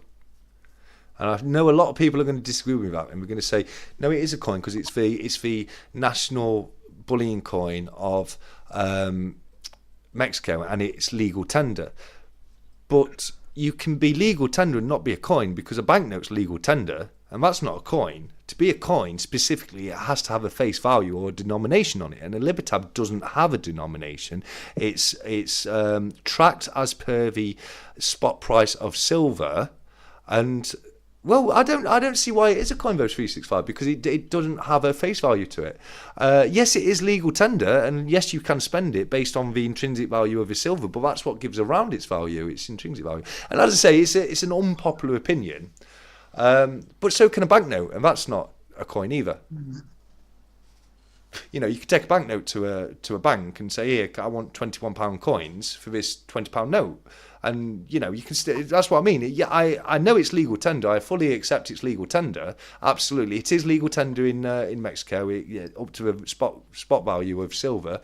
But to me, that still doesn't make it a coin, because, as I say, you can have other things. Like, there was a time, once upon a time in the UK, banknotes were legal tender up to the value of a postage stamps were legal tender up to the value of a postage stamp. So if you had a 26p stamp, first class stamp, you could spend it for 26p in a shop. Coin said it's a coin Liberads. Well, I mean, I disagree. I understand what you're saying. I do understand what you're saying. It is legal tender and it can be spent. Absolutely, can be spent. But that, under the definition of what a coin is, that it still isn't a coin. I just feel it's around to me personally. But I'm probably going to get shouted at in comments for saying that. I was going to do that as a video. I'm kind of glad I didn't. Offer is gone now. It was a one-time special for APM when he first started. Oh well, that's I'm just upset now. Is 365 sell all his coins at 25 quid? I think he should sell all his coins in a job lot for 25 quid, and I will buy them right now. But yeah, no, with the Libertad, like, I get what people are saying, but it's to me, I just what's the difference between a coin and a round? A coin has a face value, and the Libertad doesn't. But as I say, I do know I'm against the curve there. So it's not a hill I'd like to die on by any respect. I'm actually a bit gutted that 365 isn't buying any more silver. Yeah, no, it's always lovely to see him picking stuff up. He really does know his silver. He really does, and it is great to see him grab stuff. But I think we can wait, can't we? It will make it so much better when we finally get silver with 365 again, won't we? Just imagine how amazing it's going to be. He's got a way around it. He rang me and he said, right, if there's anything I want in the next year, you pick it up and don't ask me for the money yet. Next year I'll pay you. So yeah, that's I'm joking. That's it. Frank Travers said you're wasting your money buying silver and gold. Stocks, shares, and property is a place to be. I invest in stocks and shares. I'm not investing in property right now other than one I own to live in. I have invested in REITs in the past, and I do like to invest in REITs when I invest in property. I wouldn't say you're wasting money buying gold and silver. Certainly wouldn't say you're wasting money buying gold. I mean, there's always the option of buying gold and silver in stocks as well. So, I think gold and silver, I do say silver's not the best investment, the premium you have to pay on silver. But then again, if you can hold that premium for when it comes to resell, the premium's not an issue anyway. So, I mean, obviously there's money to be made in coinage. There's, people make a lot of money buying and selling coins, and it is possible. But I think, you won't ever get the amount of fun out of stocks and shares that you get in physical gold and silver. What do you think on that, mate? 100%. Yeah. I mean, you can go on it every day. I mean, I do a bit of crypto, and you can go on it and look at the prices every day and think, yes, that's nice, that's gone up a little bit, but it's not nothing like your silver. You can get it out and you can have a look at all your different lovely designs, and I sound a bit sad now, but it's just nice to just get out and look at it. Let me promise you, mate, you've got the exact right audience to say stuff like that to. You don't sound sad to us when you're telling us about you picking your silver out to look at it. We're all doing the same thing, mate. So, it's don't worry about that. I love. So, do you ever I don't know if you've been doing it long enough yet, but do you ever forget pieces? Like you go through your stuff and see. Oh I don't yeah, think I've been doing it long enough yet. yeah. I mean, I do that. I think mostly it's in my proofs because all my proofs are packed away in the boxes, so I get to see them Yeah. hardly ever. So every now and again, I'll go through them and be like, oh wow, completely forgot I had that. Like the J.R.R. Tolkien £2 coin. It was only because Cyrus Arman got his and put it onto Stacker Social, but I actually remembered I owned it as well. So yeah, well that's what happens with the proofs. I get them, I'll look at them one time, do a video on them, put them back in the box, and put them in safekeeping. Frank says I class silver and gold more as a hobby, passion, maybe. I definitely think, Frank, that you know, if you're looking at a literal strict investment where you're looking to make money and nothing else, then you know I'm not going to disagree that stocks and shares are possibly better. I mean, saying that, you know, when we had the recent dip in gold and it went below 1,500, I bought some gold stocks. I held it for 24 hours and sold it at 8% profit. 8% over 24 hours. That's good. And I could have held for more. I just, you know, I wanted to take that money and move on. That's what I like to do. 8 to 10%, take that and move on. But there's loads of ways to invest, loads of different ways to make money, and you know, it doesn't matter what you're into really. If you buy at the right time and sell at the right time, you can make really good profits on pretty much anything. Nvidia's returns have been great this year. Yes, they have. That was a top tip I gave at the beginning of the year. I know Sai has been into Nvidia. How is Nvidia doing for you, Sai? Are you still up there, mate? Because that has been doing well this year. Coin Noob, I'm a property investor, but that's just for early retirement plans. Silver is for more enjoyable. Yeah, no, property's great. I know 365 does the buy-to-lets. He's a big fan of them. I mean, I'm not, and I've explained this to 365. This is my personal experience. When you've worked at the UK's largest residential lettings agency. Well, it's not even we weren't a letting agency, we were a management service. We companies like Burstow Eaves and all those kind of letting agencies worked for us. They actually were owned by the company I worked for, and I used to make final decisions for the company of whether or not a complaint would go to court or not. It would have already been to the ombudsman. You know, we would have already made a decision, and I'd just say, you know, I'd be right, okay, I think they've made the right decision, we'll take this to court, or no, they've overlooked this, we need to offer the complaining the landlord of a tenant X amount. And I just had to deal with the worst possible aspects of buy-to-let day in, day out. That was my job, and it put me off so much. So that's my personal experience, which has affected me. But obviously, I do recognise that a lot of people do very well in buy-to-lets. They do. I mean, it's not for me. But one thing I do like to say, and I say this to Future all the time, he'll let you know I say this, is there's a million ways to make money. And no one way is better than the other way. It's just what's best for you.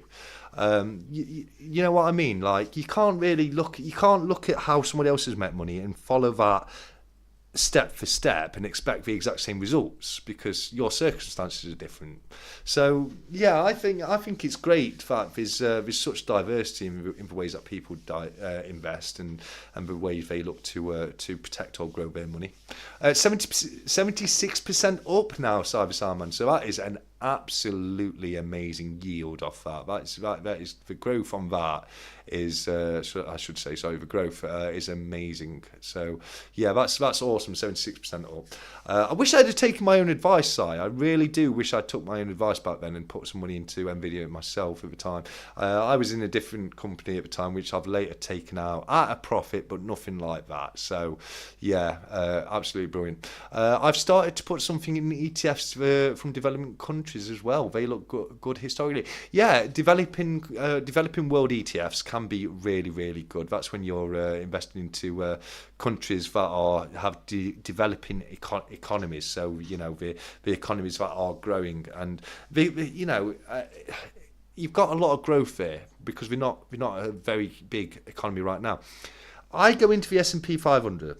And the reason I invest in the S&P 500 over things like the FTSE, etc., is the fact that the US has the strongest economy in the world. So Just said, hold on one second, I've just seen V65. So my argument about VC would be, even if you bought an investment property and didn't rent it out and paid the mortgage each month, the capital appreciation loan could return. That heart does my head in the little corner. Here we go, thank you. Capital appreciation loan could return of opportunity over 20 years. Could look at the mortgage like a savings account and avoid the hassle of renting it out. Yeah, but I can also, I appreciate that, and you're absolutely right what you're saying, but all I'm saying is if I was to invest in property, I would do it through a REIT, which is a real to anyone who doesn't know, I know 365 knows this. It's a real estate investment trust. It's where you basically you're putting your money into big businesses that buy and sell, rent out properties. They do it all, and you're just putting the money in and don't have to deal with any of the actual management of it at all. And that's how I personally prefer to look into investing in property. It's like I said earlier, 365 mate. I fully understand. There's a lot of people making really good money on buy-to-lets. I fully understand that, but just some of the stuff I've seen and had to deal with myself, it's just put me off. It's one of those things. I've seen the worst case scenario, and I wouldn't like to deal with that myself. I'm not saying that I ever would. It's just I saw the worst part of it. Lee Parola is off, so good night, Lee. I think we said 10, but I think we might be here for a little bit longer. You can't leverage a REIT. No, you can't. But obviously you can make money if a property value goes up, then the investment in the REIT will go up as well. Again, I'm not saying you're wrong in what you're doing. That's just my personal preference in investing in property when I look to do it.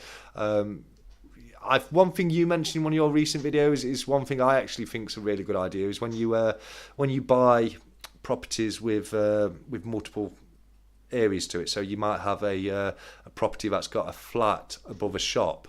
Now you could buy that to live in the flat and rent the shop out, and then the money you could make off the shop alone could pay for the whole building, and then basically you're living there rent free. That's something that I know Graham Stephen did. He actually did that himself to purchase his own property. He bought a property that it was like three properties next to each other in one building. He bought the building and rented out the other places, lived in it, and basically covered his mortgage. The rent he got off the other properties covered the mortgage for the whole building. So he not only was he living for free, he was making a bit of profit off it as well. So it's not that I'm not at all saying that there's not money to be made in property investing. I'm not saying people can't make money by buying to let. Absolutely, if you can. Some people prefer just to flip properties. They like to buy them and just sell them on. Some people like to, some people like what 365 says, like to buy to let. They enjoy that. It's great. It's passive income. I'm not saying the boiler's not always going to break, and the tenant's not always going to have a cannabis farm in the cellar, or they're not always going to hook up the electric to the street light outside. They're not always going to leave you in the lurch for rent for 4 months. They're not always going to literally trash your property. But I have seen every single one of those happen and more, and I've had to deal with them. And just the risk of it happening to me is enough to put me off. But it's like I say, there's a million ways to make money, and we can all do it a little bit differently. What's your thoughts on property, buddy? APM. Sorry, I was just unplugging the charger. Yeah, no worries, buddy.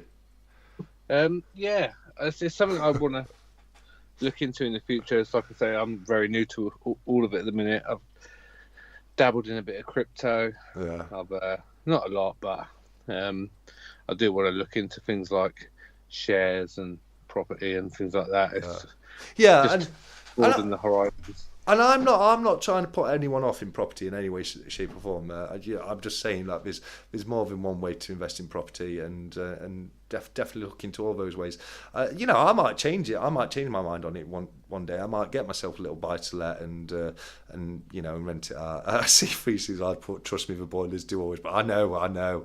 I used to. Not only did I work for that company, which I know it's Countrywide Residential Lettings. I haven't worked there in years, so I don't think that's any problem. But they're a very, very large company. But not only did I work for those, I also worked for Home Serve Emergency Services, who are a boiler breakdown company. Now, they weren't, when I worked for them, we were basically a loss adjuster. We used to deal with insurance claims on behalf of the insurance company.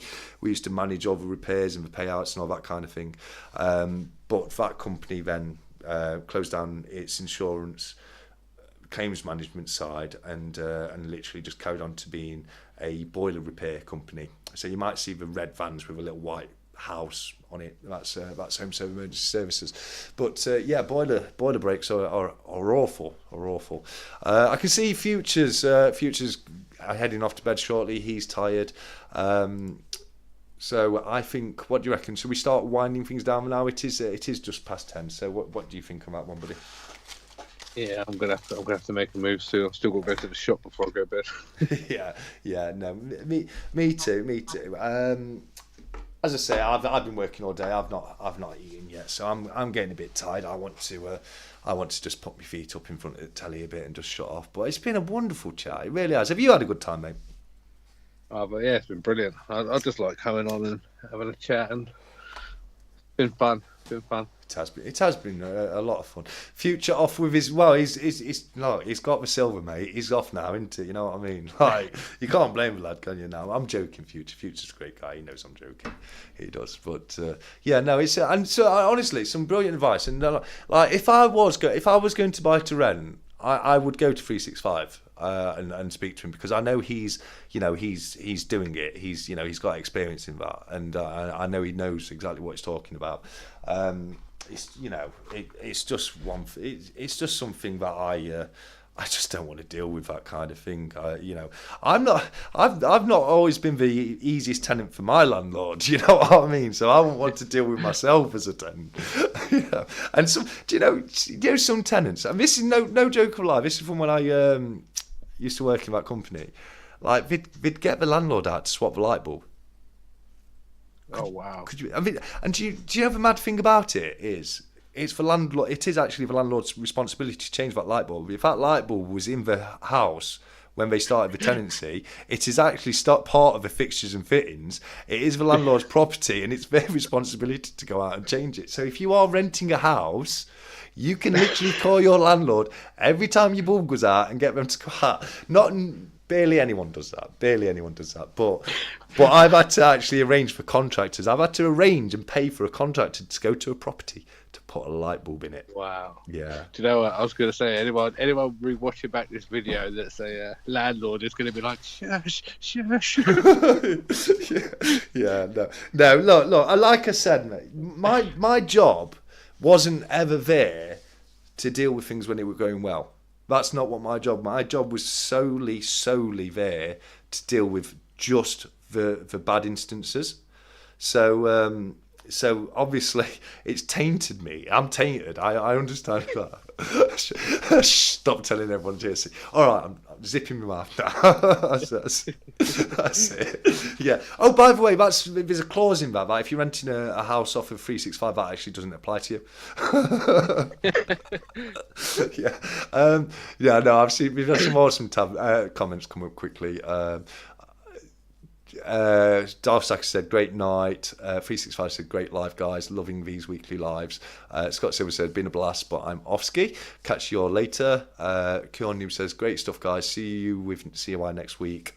Time X, don't forget Cobra's auction next weekend. No, it is Cobra's auction next weekend. I'm not entirely sure what day it is yet, so what because I think, did you say something about Sunday earlier, buddy? 8 p.m. The auction? Yes. I have no idea, to be honest. I think, did he move it to a Friday? Well, it was originally Friday, then I think he moved it to Saturday. Then I think somebody mentioned earlier to me something about he's moved it to Sunday now. Oh God, I don't know. I can't keep up. I don't know. Me and CY will be live either Friday or Saturday next weekend, one of the two. But we're not entirely sure. We're not right now because we do have a Cobra auction coming up next weekend, and I wouldn't miss that for the world. So, absolutely. Futures, right, lads. I'm off to bed. Want to keep watching, but can't keep. Don't worry, buddy. It's not going to be going. We're the same, mate. We're just going to. We're winding it down and doing goodbyes now. So 365. I don't include light bulbs in the first place, and that's absolutely fine. If the light bulbs aren't there, the tenant has to provide them, and that's what I do as well. 365, make them get their own light bulbs. God damn it, I love it. Darstacker, this was great, guys. Need to run. Thanks a lot for the giveaway. That was so generous. No, it was great to have you here, Darth, and well done, mate. Coin Noob said he said the 18th. Yeah, that's what I thought, which is Saturday. So as far as I'm concerned, Cobra's auction is on the Saturday, and we'll be doing the live on the Friday. Hopefully returning soon with future investments on a Sunday. Nudge, nudge, wink, wink, future. Let's get that sorted. No, I know he's up for it. He's been busy and not well recently. It's not been great, but fingers crossed we'll be back soon with that. Very entertaining chat, guys. Thank you so much, Francisco, mate. I really do appreciate that. APM's packing up already. No, that's fine. It's time to pack up and close down, unfortunately. But I'm gonna get a bollocking. I said I'll be on to about, I don't know, maybe 9:30. No, we'll be only on for an hour. We'll be done by 8. Yeah, absolutely. Never gonna happen, mate. I mean, I don't think it's possible to stop a live before 3 hours. I'm not physically being able to do it myself as of yet. He's got to get safety deposit box before the bank closes. Is that what you got to do? I wish. Yeah, like whatever bank you are at that is still open at 10:10 on a Saturday night, I need to get my money in that bank. That's a reliable bank. You know, absolutely. All right, mate. So, APM, thanks for coming on, mate. I honestly, because you're not got the most experience with this kind of stuff, so I can imagine it's probably a bit more daunting. It is very daunting.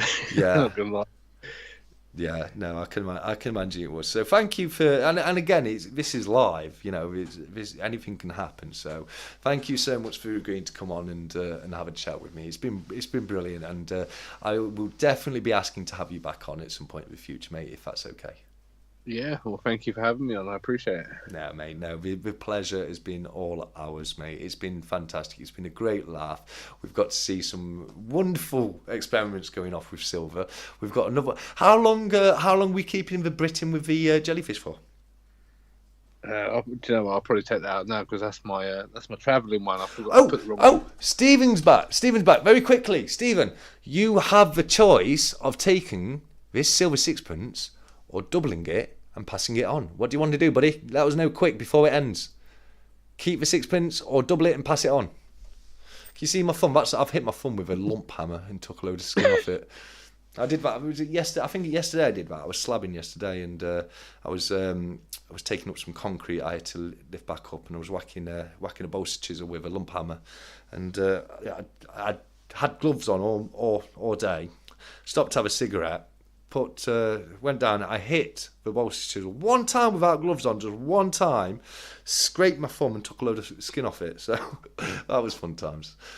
Stephen, mate, you need to let us know. Are you keeping the silver sixpence, or are we doubling it and passing it on, mate? Because future investments passed it on to you.